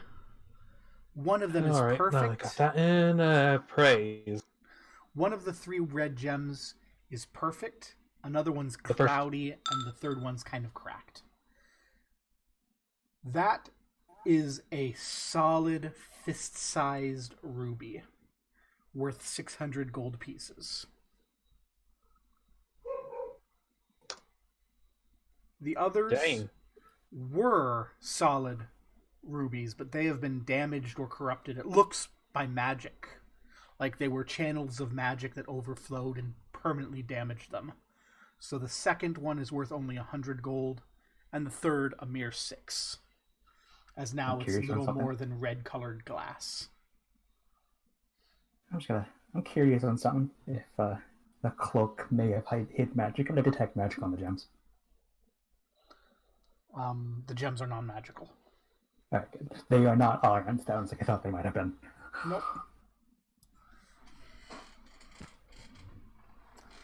Like the gems do have kind of a trace sort of conjuration magic, but it doesn't seem like they themselves are magical, but rather they were in the presence of some powerful conjuration binding magic that has long since passed, but was powerful enough to permanently leave a mark on the gems, damaging the 2 of them.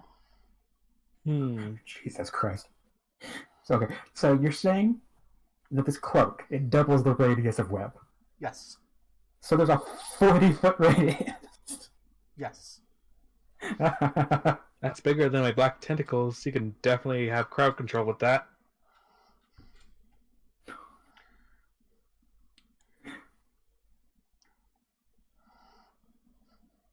And I'm assuming I am unaffected because I have the cloak.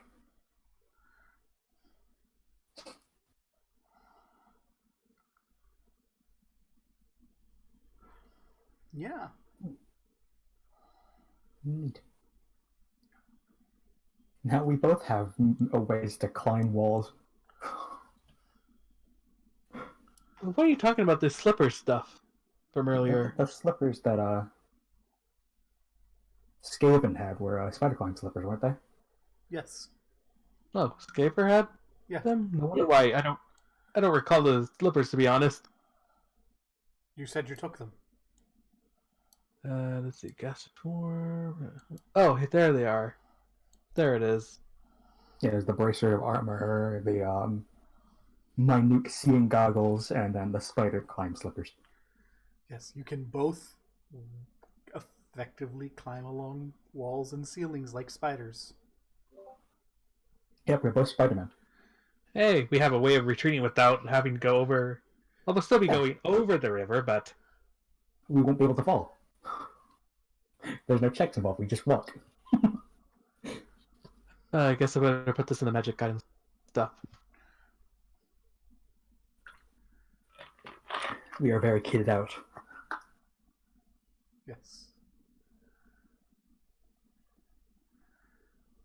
But yeah, and there's scraps of metal all over this room. And like the gems, they seem to be traced by magic. Do you think they were once magical items? Or were they also damaged by the binding, I assume? You may make a knowledge arcana check.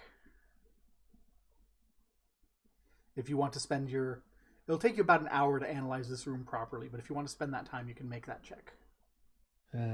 What do you think, Tarvu? It might be risky.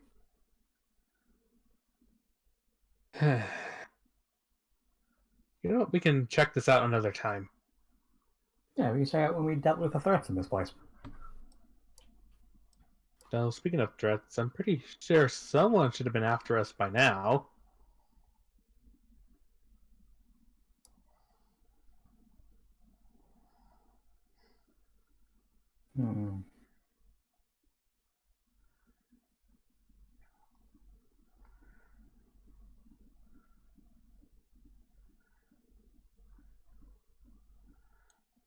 Oh, hey. Want to test out the spider climbing? Test it out. As you're getting closer, you can see that there's a lever on either side of this door over here. Huh. I was thinking we could just walk to this room, walk through that hallway on the ceiling, but... Both of these levers are currently switched down. Wonder what they do. I'm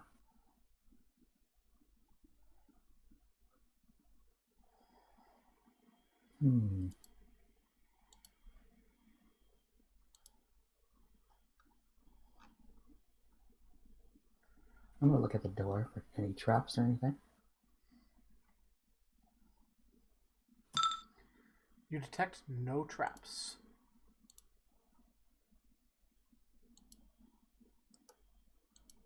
Maybe check out the mechanism of the levers instead and see if... what would happen if we pull it up. You don't see any mechanisms on this side. Whatever mechanisms there are seem to be within the wall. Do you want to just pull it up and see what happens? Alright. Alright. Turvu, it takes you effort because you're so weak, but you manage to pull this heavy lever up and you hear chunk, chunk, chunk, chunk, chunk. Just like right beyond the door.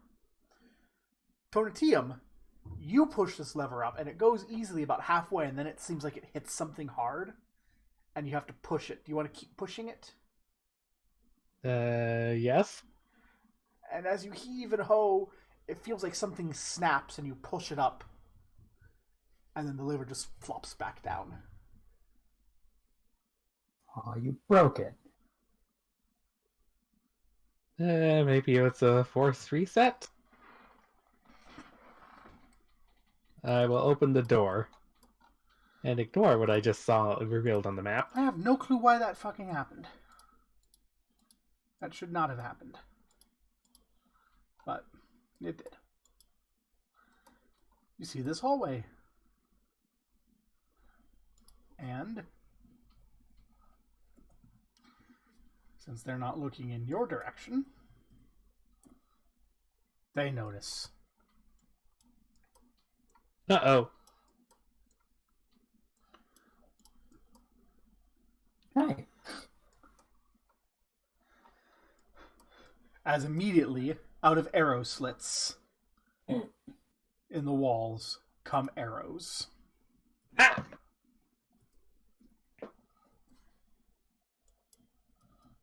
Oh, it was nice knowing you, Turbo. Oh, you're fine. You only got one hit. For 4 damage. Oh. And initiative.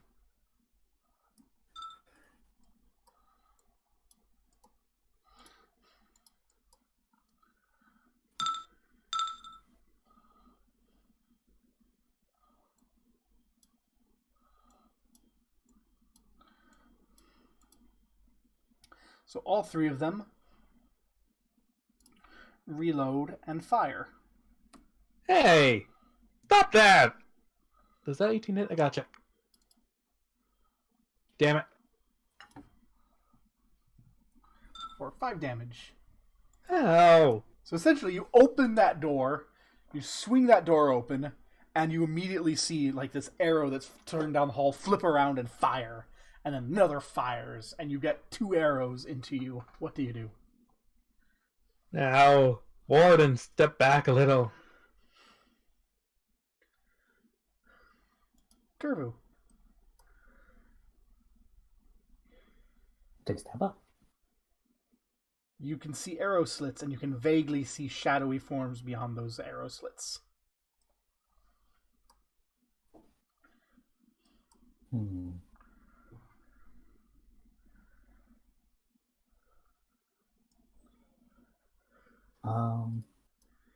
And yes, you did leave the door on the far side open. I'm gonna just full on defend. Okay. I have a +2 for my deflection. They fire at Turvu. I will actually catch one. All right. Tonatium.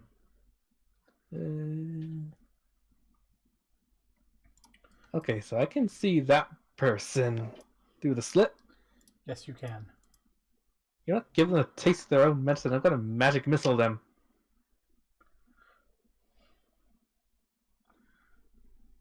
In fact, the vision barriers aren't great. You can kind of see each of them through the slit.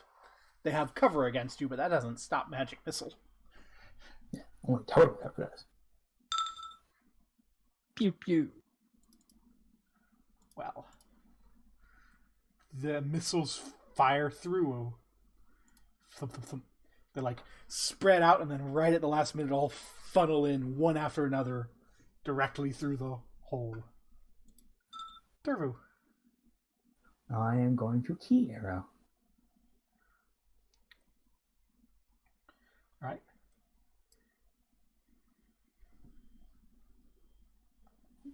So let's see.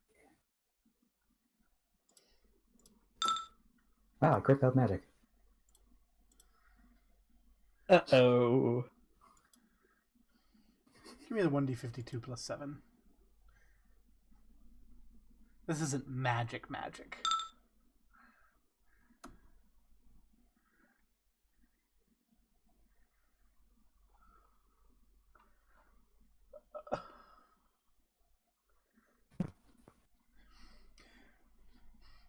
So this ends up going well for you anyway.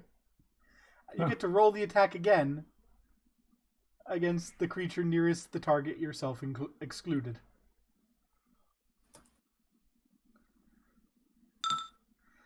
So you threw your arrow. You lay out your key arrow, you fire. It goes, it misses, it ricochets off, bounces around the room, leaving dents in the walls before flying into the second arrow slit. Roll your damage.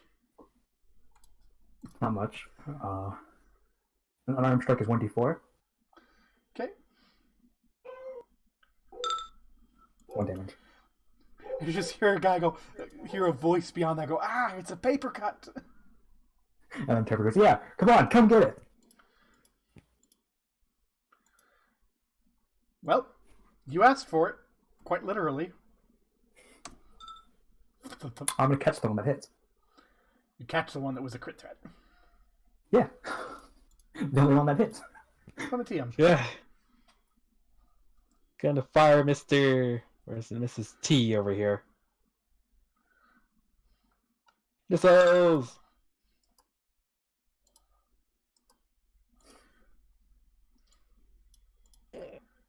Turvu. So you can't really see them, but you can see like their arrows pointing out of the slit, so you can see them well enough to target. You can see them just well enough to target. Yeah. Another key arrow then.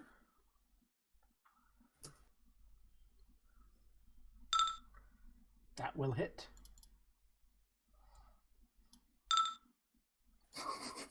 I'm giving this guy paper cuts after paper cut. He's like, stop throwing back my arrows, you shit. Stop throwing! Stop shooting them back! I'll catch it. Turn to him. Nah, I can't see anyone else at this. Yes, you can. It's like, in that case, I don't know who they are, but I'm getting the they're getting the missiles.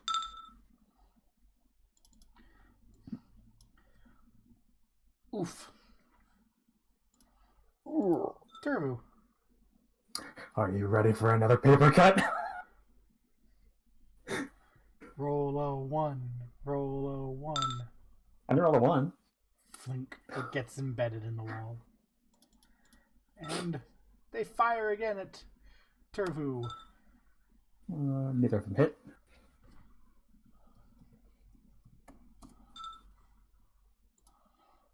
I'll catch that one. No. Oh, no, that's a crit foul. Yeah. Ah. As he goes, Imagine as the same voice that was going paper cuts is like, paper cuts goes, shit, my string broke. Donatium. You can see both of them slightly through the shadows. I'll bring them out here so you can actually see them. okay. We'll get the missiles. So what you actually hear is, oh shit, my string. Turvu.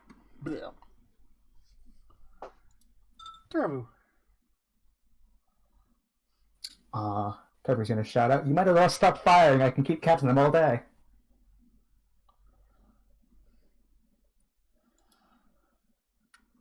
You hear rustling, but you can't make out exactly what's going on. Donatium. I'll take this opportunity to reform the barrier. Turvu. I'm gonna wait and see what happens.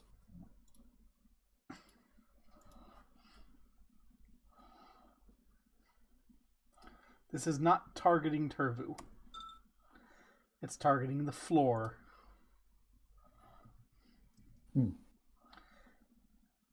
As an arrow comes flying out of the slit with something tied to it. Is it And explosive? hits the floor and explodes. Everyone, please make a reflex save. Alright.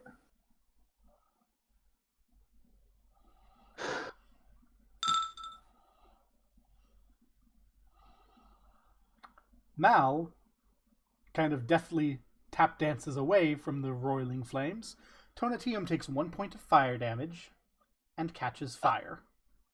I have fire resistance 5.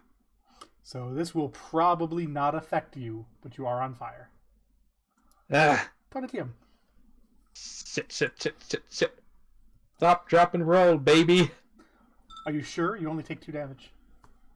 Yeah, but I don't want to risk exploding. Okay. Tonatium stop, drops, rolls. Turvu. I'm gonna actually fling one of my 2d6 necklace of fireballs at him. I'll need you to make a ranged touch attack against the hole. Alright. Hey, it's good then. Oh. So you flick that and it just flies straight through. And you can hear the guy going, "Ha! Now you're on fire." Because you... And then... what's the max damage on that? 12? Yeah, 12. Sure. He'll take double... He'll take that as he catches it in his mouth and bites. Did he just eat the thing of... a gem of magic? Actually, I have you roll to confirm that crit before I decide he just dies. He just dies. Yeah. He exploded. You're just like... Head exploded. You just... Yeah. It's like a burst of flame. Much smaller than you would have expected. Huh. Neat. To be fair, you're not aware yet that his head exploded. You just know that you managed to throw it in there, and then there was a little poof, and then instead of seeing fire spurt out like you were expecting, you just like heard a body thunk. Death watch.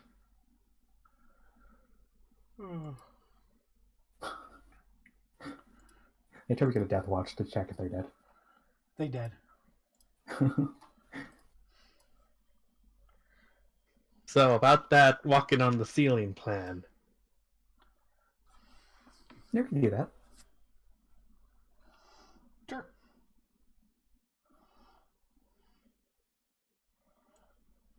I'm assuming this way we avoid all the traps. Yeah. You have to avoid all the traps that you turned off. Yeah. And the one over here that you couldn't turn off because it already went off, so you broke the lever trying to force it closed. I'll take a peek through the slits to see if I can see anything. You recognize him as you kind of look. That was actually one of the nicer guys in your group. Till last. Shame. Ugh, this guy's missing his head. Let's just keep going.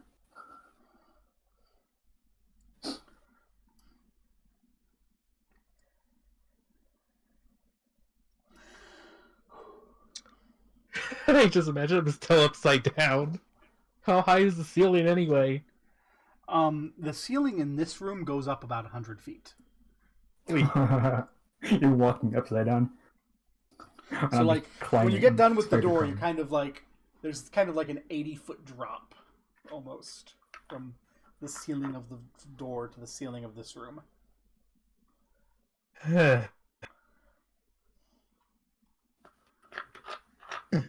I'm guessing the ceiling, it doesn't touch the door. It does not. You know, I just realized that if there's a second floor, we can just totally bypass going to the rest of the first floor. Yeah, but we need to find the rods. Yeah, true. By the way, we should check up how good we are on supplies.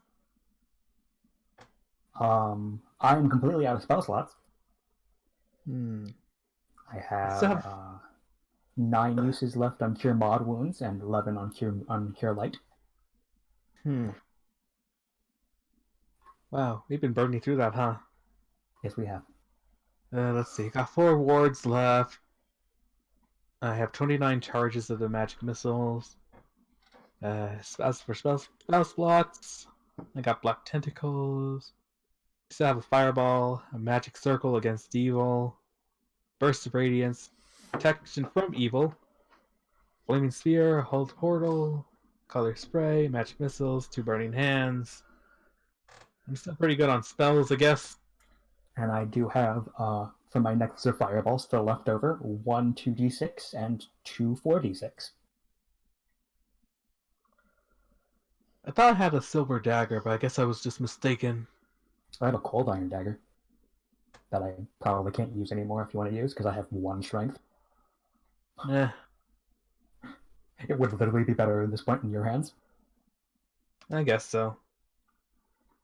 So the question is, are you going to try to hole up somewhere to take a long rest or not? That's a good question. We can always go back. I mean, it's not like we need the rope anymore, or we could just walk on there easily, huh? Yeah, we can just walk along the edge of the wall all the way back to the guard station. Of course, they also notice that we're here now, so once they notice that half of their security is dead or gone, they might be a little more myth. We can either risk going to take a rest or keep going. Turvu, would you make a will save? A will save. You feel something pushing into your mind. Madness or insanity? It is not madness or insanity.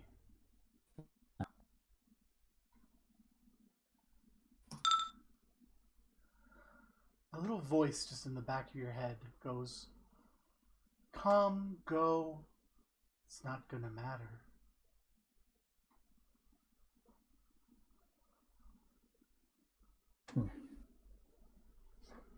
Who are you?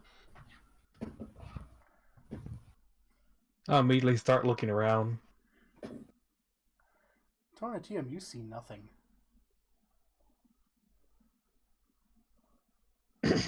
Actually, no, Tonatium can make a perception check.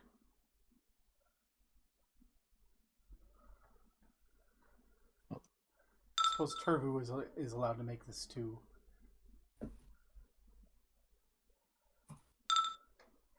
Turvu is like a sort of shimmering dot above the two of you. But there isn't anything there.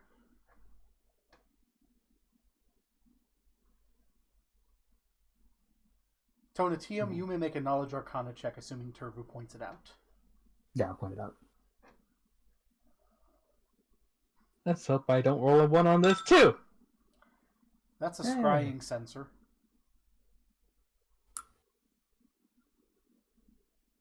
Tonatium, you recognize that. That's a scrying sensor. And and as you see it and you point out and you realize what it is, you realize ever since the alarm went off, you've been seeing that out of the corner of your vision, and you just didn't notice it because it's so small, so nothing, so unexpected. Ever since the alarm, someone's been watching the two of you. We've been being watched the whole time, Tarvu. Well, at least since the alarm rang. I guess there's no use being stealthy anymore. The weak one's clever, isn't he? Says the voice only Turbo can hear. Are you talking about me or Tonatium? Oh, I know you would be strong if it weren't for my poisons.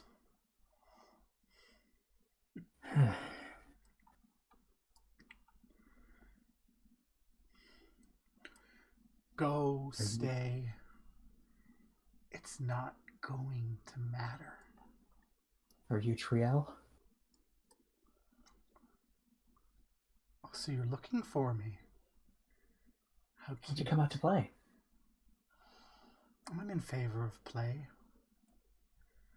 But yes, we can finish what the guard started. Oh, I'd rather you come to me. It's much nicer to play here.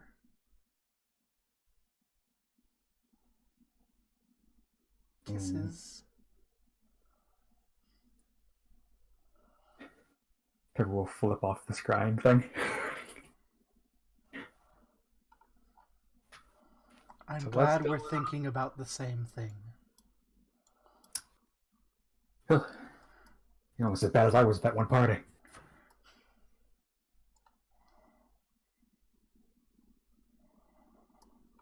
What the heck is going on, Turvo? Oh, it's Triel. She's talking in my head. Figures.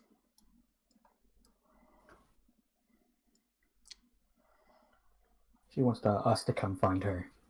So.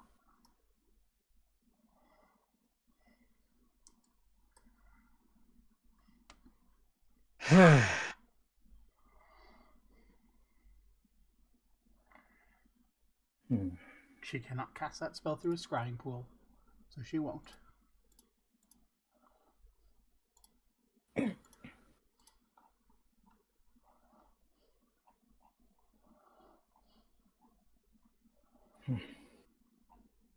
What can I do? You want to take her up on that offer? Go find her? Guess we're playing hide and seek then.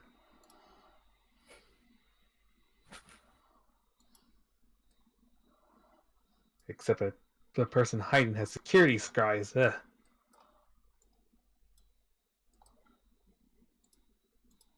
It really is kind of like security cameras at this point, isn't it? I'm gonna try to see and find like any mechanics for the trap in this room. Okay. That room, that trap. Yes. You see that trap is entirely mechanical and triggered by touching the door. And automatically resets. I was gonna figure out how to disable it. Yep. Which you may attempt a disable device check. Want to get to the door? At the door. Yeah, at the door.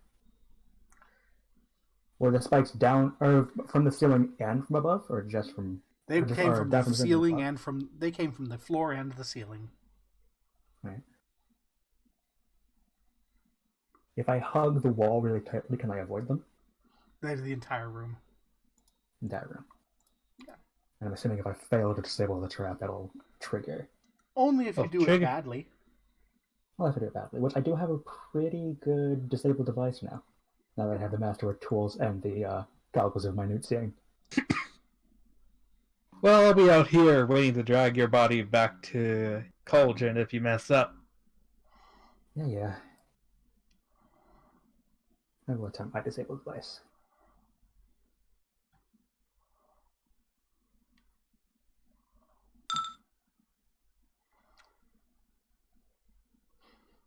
So you not only succeed, you succeed well enough that you manage to carefully turn this so that you can harvest a dose of the poison from the mechanism.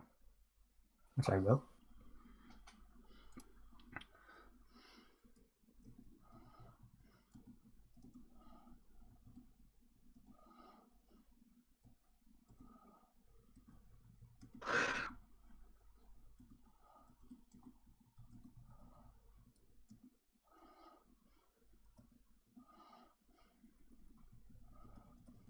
Wait, we didn't soft alarm until after we got poisoned. She knew about the poison. Was she watching us even before then?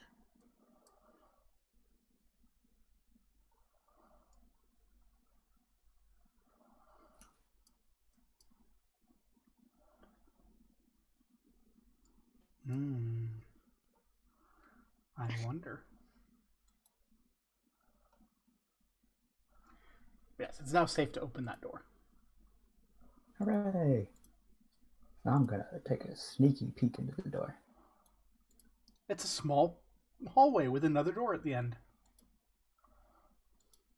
Can we look for traps? That wasn't the right roll.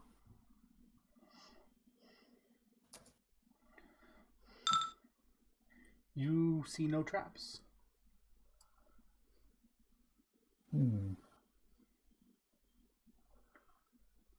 Just in case I'm gonna spider climb along the wall.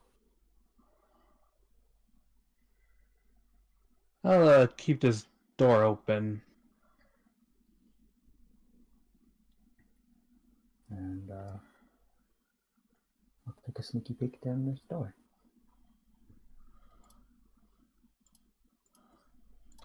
Beyond, you see a room full of barrels and sacks.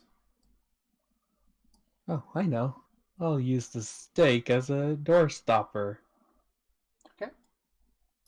The door is wedged open.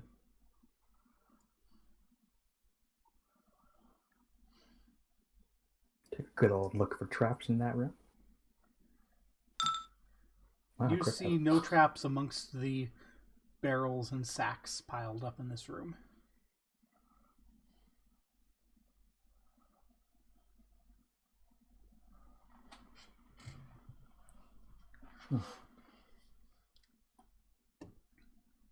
I will do detect magic.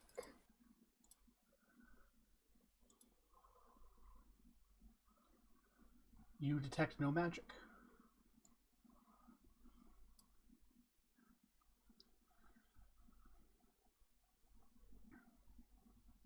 I'll take a peek through this door. If I can open it.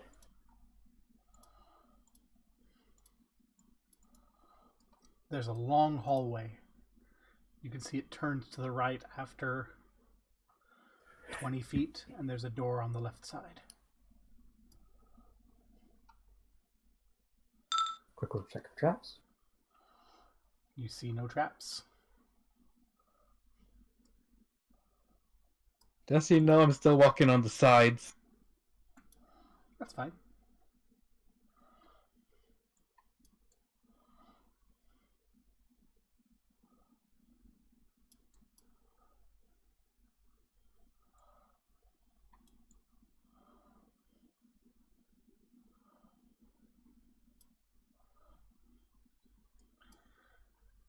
Down this hall, there's a door to the side and a door at the end. Take a peek into this door first. That door's locked. Do my keys work?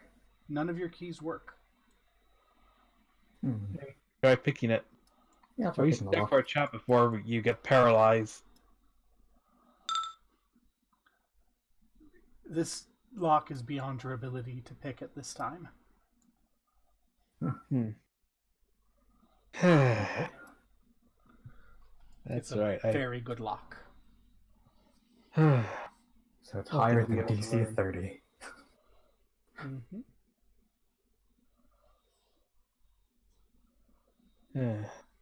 I don't think I can learn that spell, or at least not by normal means. See if I can open this door. That door is not currently locked. I'll take a sneaky peek. As you start to sneaky peek it, the door opens.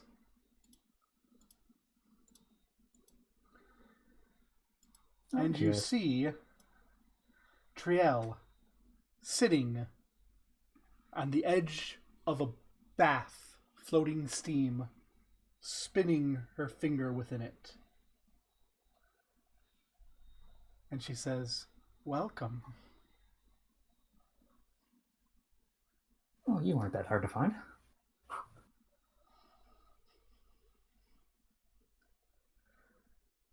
Well, you said you wanted to play.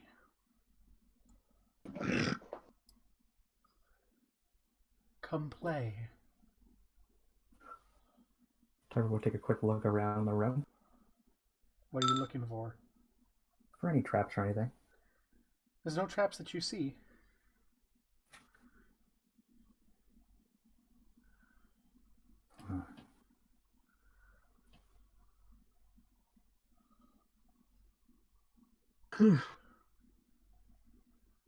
I'm guessing initiative. She has not made any threatening moves yet. She's just sitting there. She is wearing armor, but it is not very covering armor. She is dressed as her art image suggests. I can't see her yet, so I can't. Let me see if I can't pull her up for you. Then. And I'm not about to go out of cover. Well, she already knows you're here. I don't know why you're being undercover. So she doesn't outright thunderbolt me or something. See if I Just can. imagine we were having this conversation with her in the room.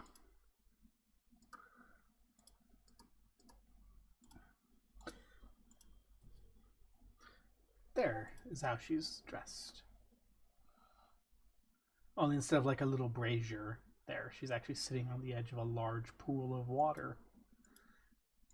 No longer spinning it with a finger.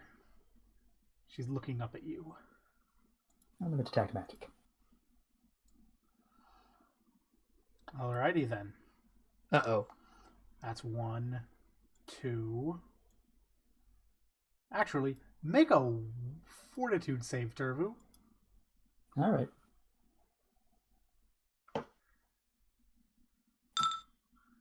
You are not stunned as the overwhelming magical power of the control rods that are hanging off of her belt slam into your eyes. And how many rods do I see? You see that she has 2 of them.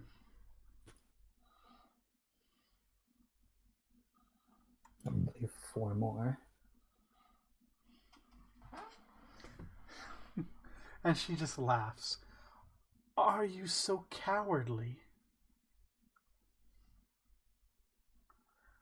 Get ready, Duncan. Trevor's going to take a step into the room. Okay. As you step into the room, your foot catches on the razor wire. And the door begins to slam shut. Uh-oh. Does 34 hit you, Turvu? Yes. So the secret door that was hidden inside the wall slams shut, pinning Turvu down, dealing 15 points of damage. All right. Now it's initiative.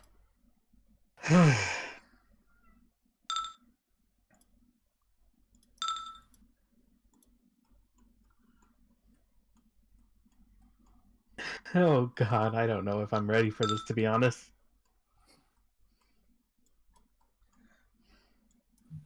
Well, what I used to say, ready as I'll ever be. Come on, where are you, Triel? There you are. All right. So where's your initiative? It's shit. Cool. I'm calling kit rolls. That was very much a kit roll.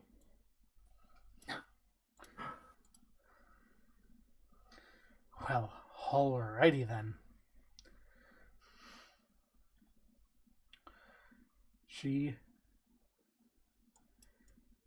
gets out of the water,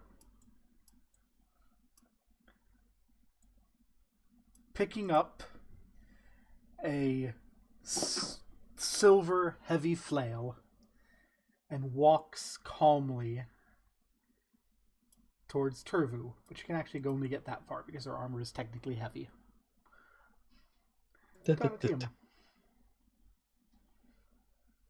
Oh boy, Ward!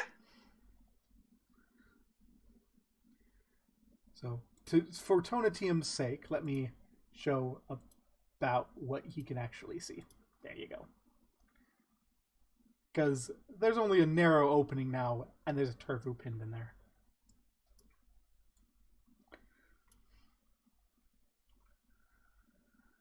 I should really invest in a wand of open or something. Yeah, Tonatium cannot see anyone from his current position. But I did ward, so that's a standard action anyway. Turvu, So I'm stuck in the door. you are pinned between this door that's pushing you back against the wall. Alright. I seem like I get strength to try to break free. It would be. Which I cannot do. I have a strength of 1.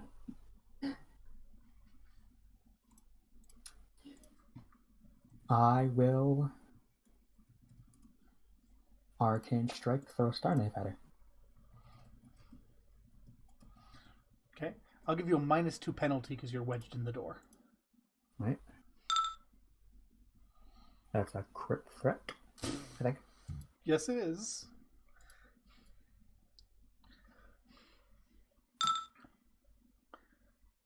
That's a confirmation. Cool. So she takes 3d4 plus 12 plus 3.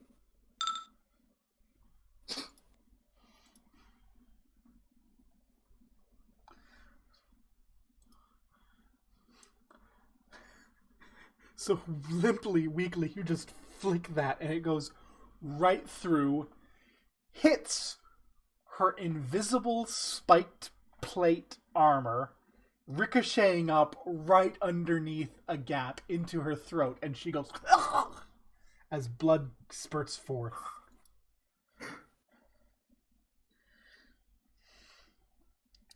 And she immediately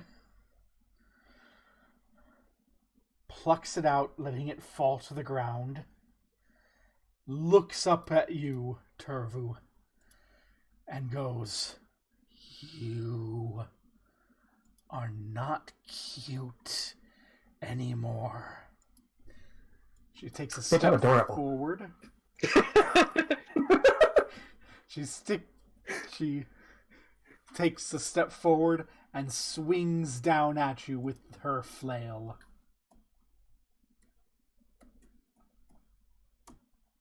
Yep, that hits. Oi. Plus that, plus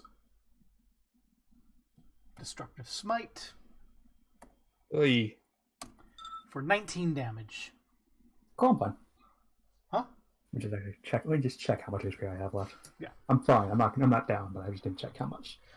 She seems absolutely enraged as she whams this down as hard as she can upon you. Blood spurts forth. It splatters across her unarmored face, and she gets this horrid, sadistic grin. Donatium. I'm gonna have to do it, aren't I? Yes, I can't open the door. Oh, that. Can I open the door as part pinned of into the wall? Can I open the door as part of the move action? This is a strength check to open this door. Oh, then I don't know what to do about this then. You have a better chance than I do. You can see her. I can.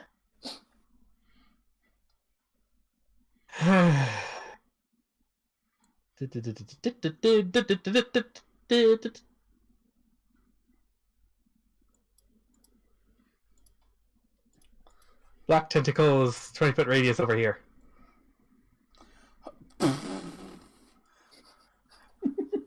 What radius? 20 feet. It's actually smaller than that. On her, starting on her there. So it doesn't hit her. Trying to get enough to. Yeah, it doesn't hit her. So he's trying to get enough to hit her without hitting me. Okay. The tentacle spurts forth from her still warm bath, dripping soapy perfumed water. Huh. Does that grapple her?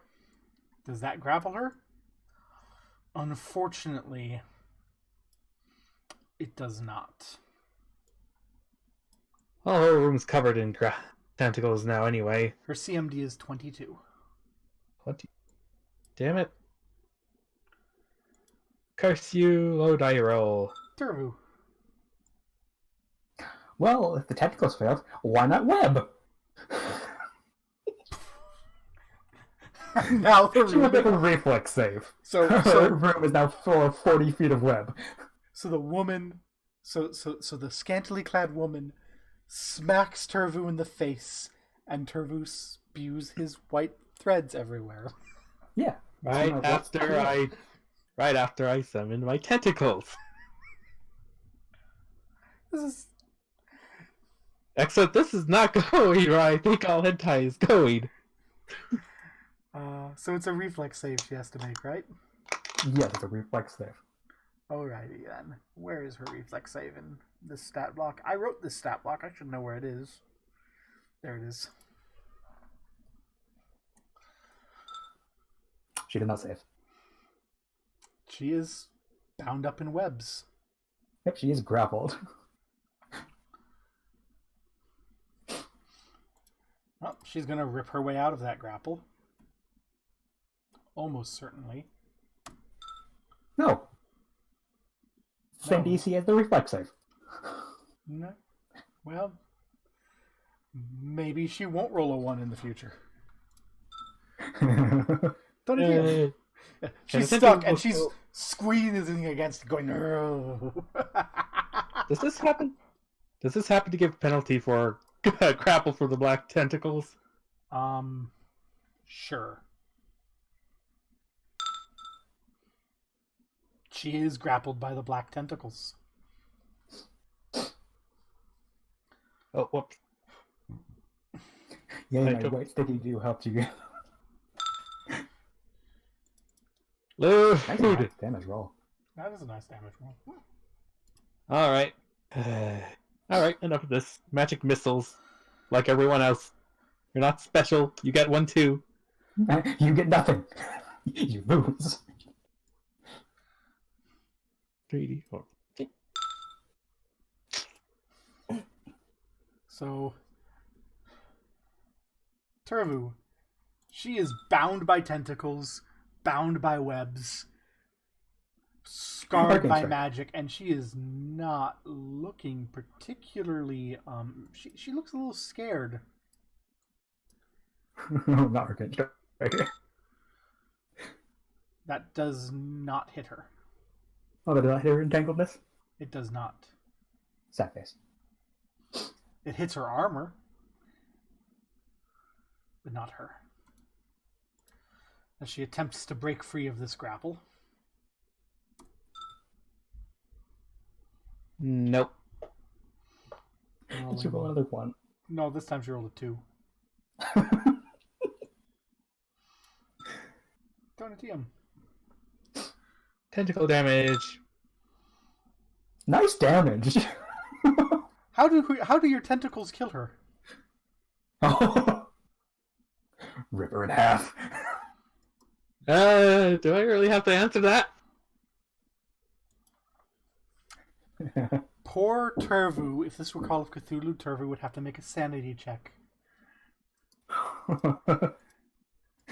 As Turvu just witnesses the worst of hentai snuff films, apparently. Okay. Now I need a sanity roll. I'll be right back. Oh no!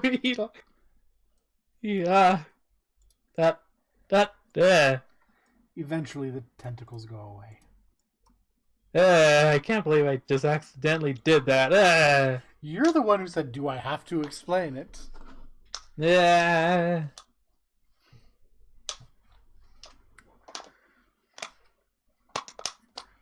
But yeah, there's Okay. now a dead body on the floor.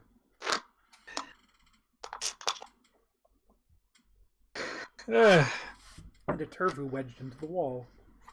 Oh yeah. Hot dear boy stuck in wall. Hot sticky boy covered in wet stuff. Stuck in the Stuck in wall. Oh god. Why does it turn out this way? Why? But hentai, open this goddamn door. I mean, you're gonna have to help me open the door.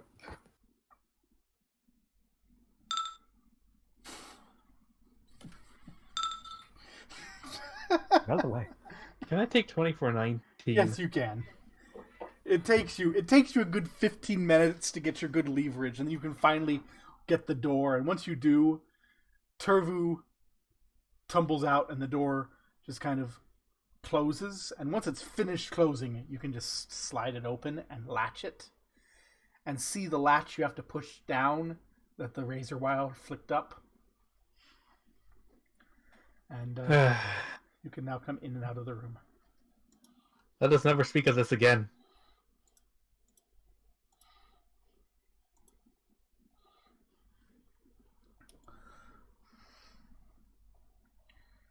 I might as well grab the 2 control rods from her.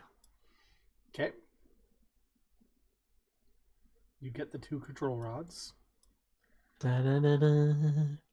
Other things she has her silver flail in one hand. She has a long, thin stick that she was grasping in the other as she's tried to struggle. She has 2 potions and 2 scrolls, a torch, a silver holy symbol of Hextor, a leather pouch, a keyring, and her outfit, which seems to be scantily clad, but as you run your hands over, you can feel the invisible, spiky, hard armor.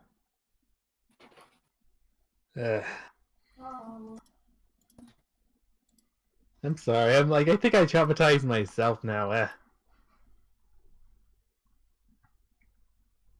Anyway, detect magic. With the rods away, you can tell that the flail, the plate, the wand, the potions, and the scrolls, and the torch are all magic.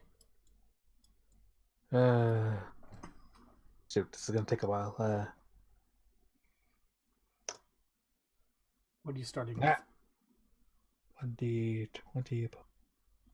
I'll start with the flail. That's a +1 silver heavy flail. I wish I had one of these back in... what was it? Mummy's Mask, but that one was also made of adamantium, so...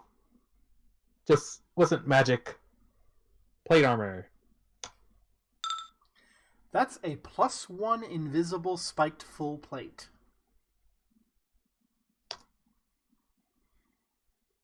Which means, yes, it's invisible. Yes, it resizes to fit you.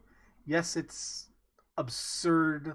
I think a total of +9 armor class. And it's invisible.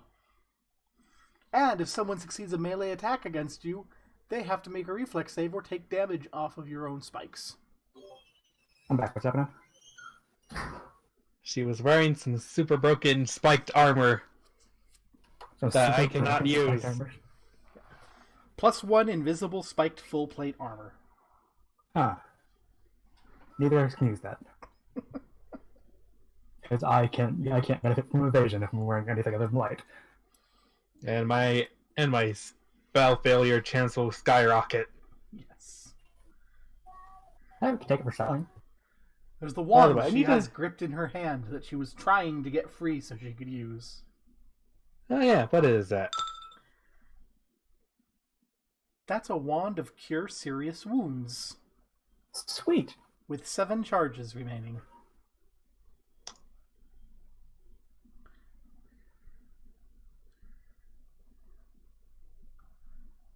What have we learned? We don't toy with our victims, otherwise we end up in a... you can't even say it. Otherwise, you get a star knife to the chin, and then wedding, and then tentacles. Yeah. Oh, okay, what else is there? Potions? A scroll? She has 2 potions that she was unable to use, and 2 scrolls. And a torch. Alright, let's do the potions. Are they the same? They are. They are both necromantic cure light wounds.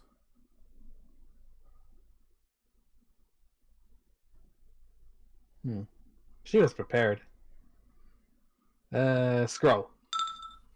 The first one was a scroll of cure moderate wounds.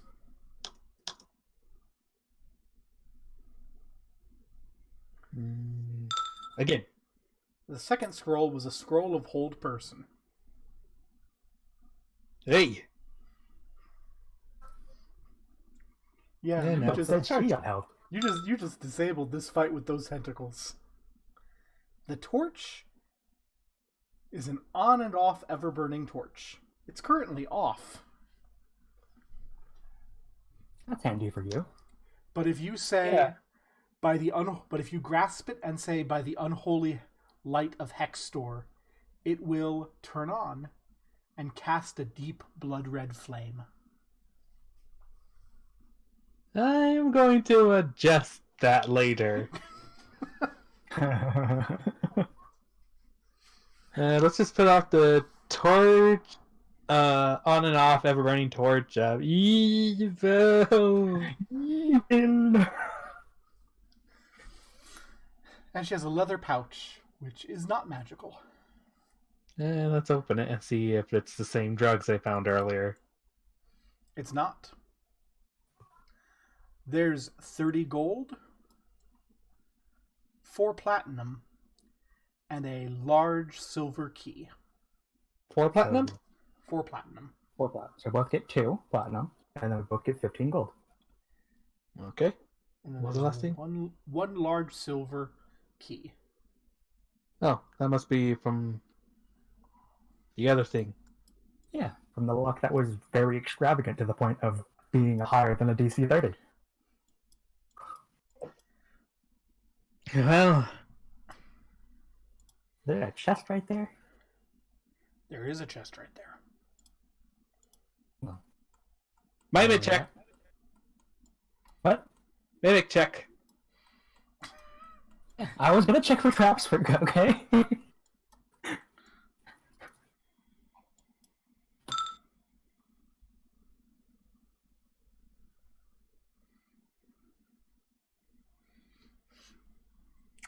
So, if the alarm hadn't gone off, all of the treasure you found in her would have been in there.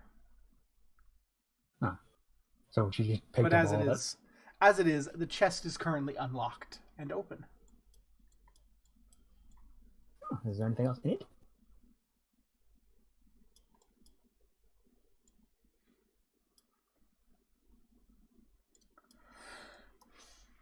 There's the pool full of perfumed water that is murky with a almost silvery sheen.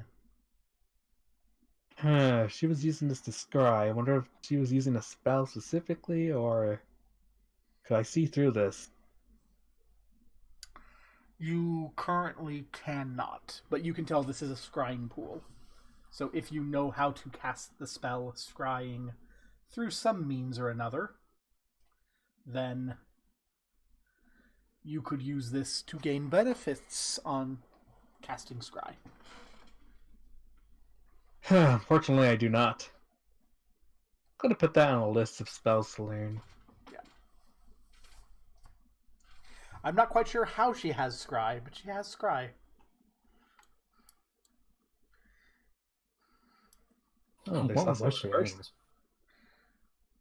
I think it's a case of the person who wrote the module back in the day broke the rules to give her scry because they thought it was cool. Is she a class that doesn't learn scry? Not at her current level. Not at her current level. I'm assuming she's an anti-paladin in the way she smited me. She gets that from her destruction domain. Ah. Like Oh, the others, jeez. like the other Oh, yeah, she's a NPCs. cleric. Yeah, like the other NPCs, I restatted her as a gestalt to face you. Gotcha. So You're was just a- all... She was a fighter. Then I just threw that out the window. We just threw that all out of the window. Wait, you're not gestalt? No, we are single class levels. Whoops. Well, Whoops. hi, the named NPCs you fought in this thing have been stronger than you. Oops, I got confused that this was the not gestalt game. Penalty! Fortunately, I did not stat the last one that way because reasons. So, good news. This That's shows right. how strong we are. You beat the fighter cleric.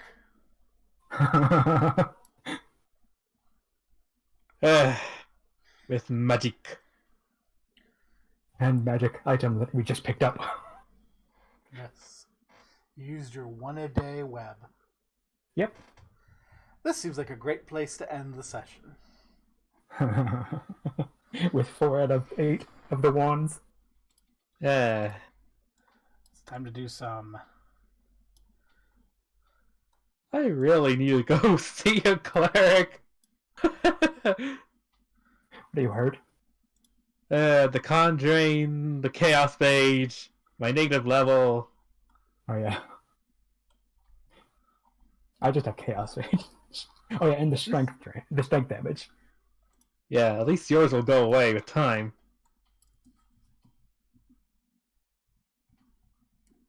I gotta pay money for expensive treatment. He gotta get Tonatio and pay his hospital bills. So let's see, just working back real quick here. We've got her XP. Oh, this could be a level. It's probably gonna be a level. We have 3,100 to a level. And then we have 3 of them. They're all that.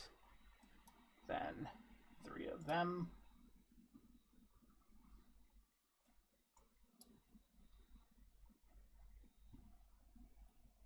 Then 3 of them. Wait, not even 3,000. And then you only get 1 slot, unfortunately. Sad face. Because the second slot was a result of a class ability from the first slot.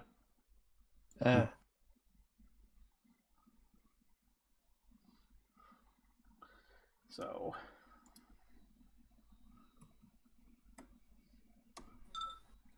4,200 XP. Yeah. 4,200 and up to level. Then We're at 36,100. Our next level up was 34,000. I gotta roll my HP real fast. Rolling HP. We haven't rested yet.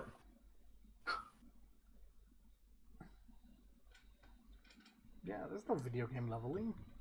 There's no video. I just want to just make notes of what to change. So that when we just rest, you don't have to take a bunch of time next session. I understand. Yeah. So what was your least favorite parts of this session? I do not like those slug thingies. Mostly because I don't know what it exactly does yet. Because of my bad dice rolls.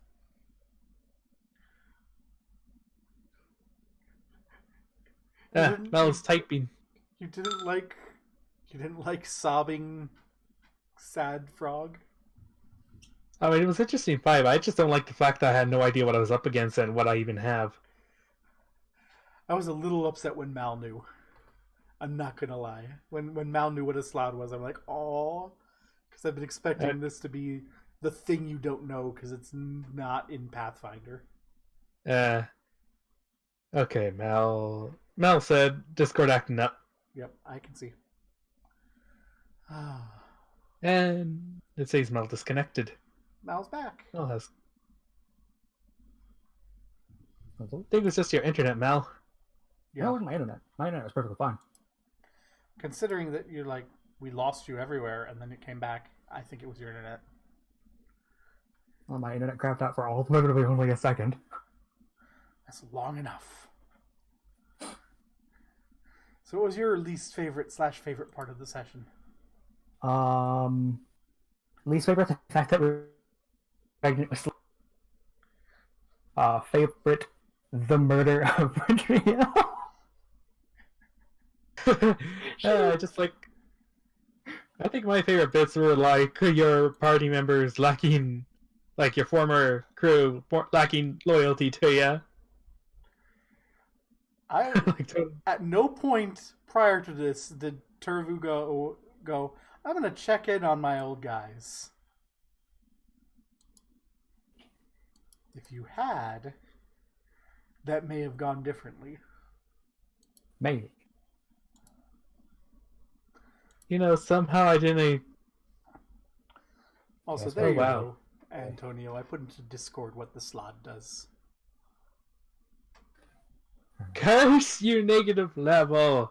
Second humanoid reduced to charisma with 0. My cast page immediately dies as a slab tadpole buries out of their skull. So we'll have a green slide on our hands if either of us die to this thing. Yay! Yeah,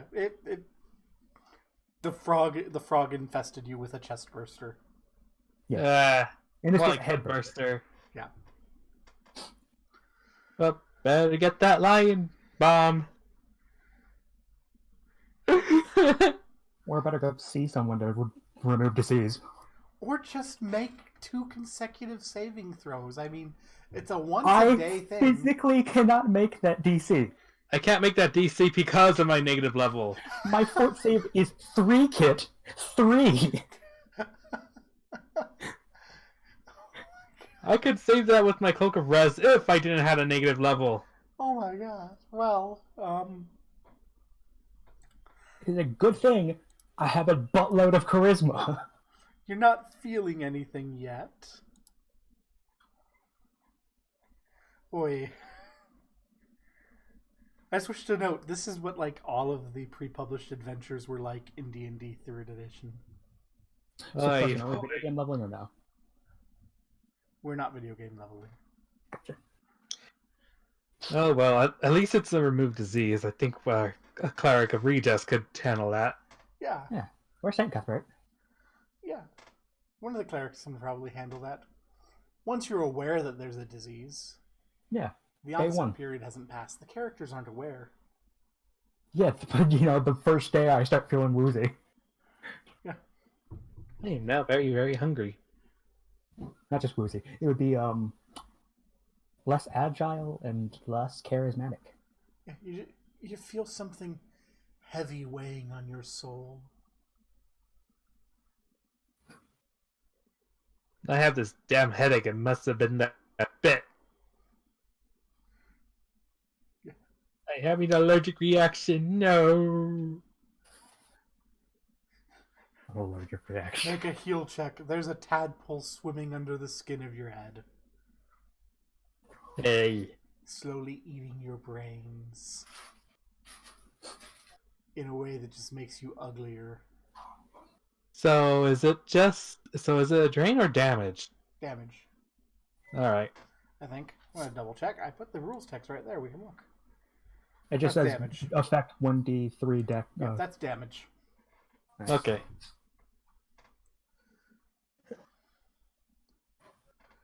God, that would be really like nasty how- if it was drain. Yeah. Didn't I think my favorite fight was the one with the arrow slits. They literally couldn't No, do actually, it anything. was the one when we were back at the close to the armory, because I had like some dramatic moments. Like Tonatia wants to respect Toru's wishes to not kill his former crew, but like at the same time they're trying to kill us. Yeah.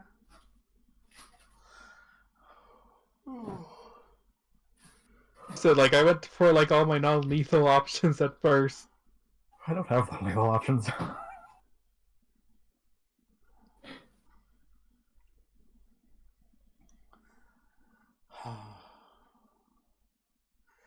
You don't need spells to put a door on someone's to put a chair on someone's door.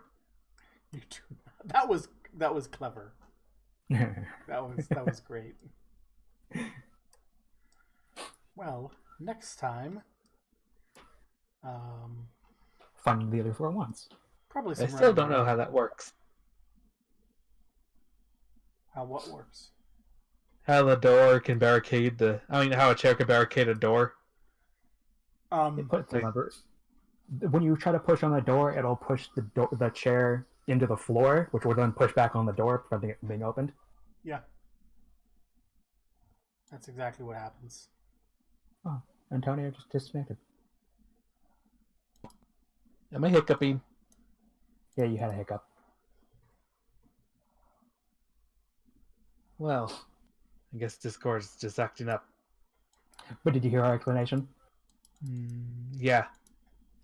Yeah. It'll only open on a door that's opening the same way as the chair, though. Yeah. That's a great comedy moment is when people are freaking out and they get the chair wedged in and then they just open the door backwards and the chair falls. Mother, I'm running a game. Stop bothering me. That reminds me of the Castlevania anime. I think I saw an episode of that. It was the one where they barricade all the doors. He tries to put the one door into their house. He tries to put a plank on it. It just flops over. Yeah.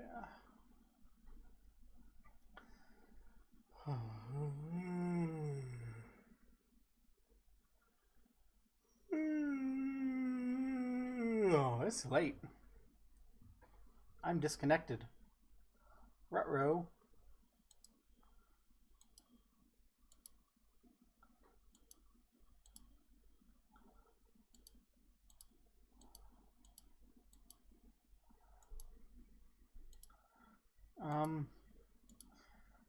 I guess that's the end of this stream then. Yay! Peace, love, etc. Oh, nope, I'm back. You had the hiccup? Yeah. Must be Discord then. It has to be Discord, though. Yeah. It still says you're streaming. So. I am still streaming. AppTool is gone, though.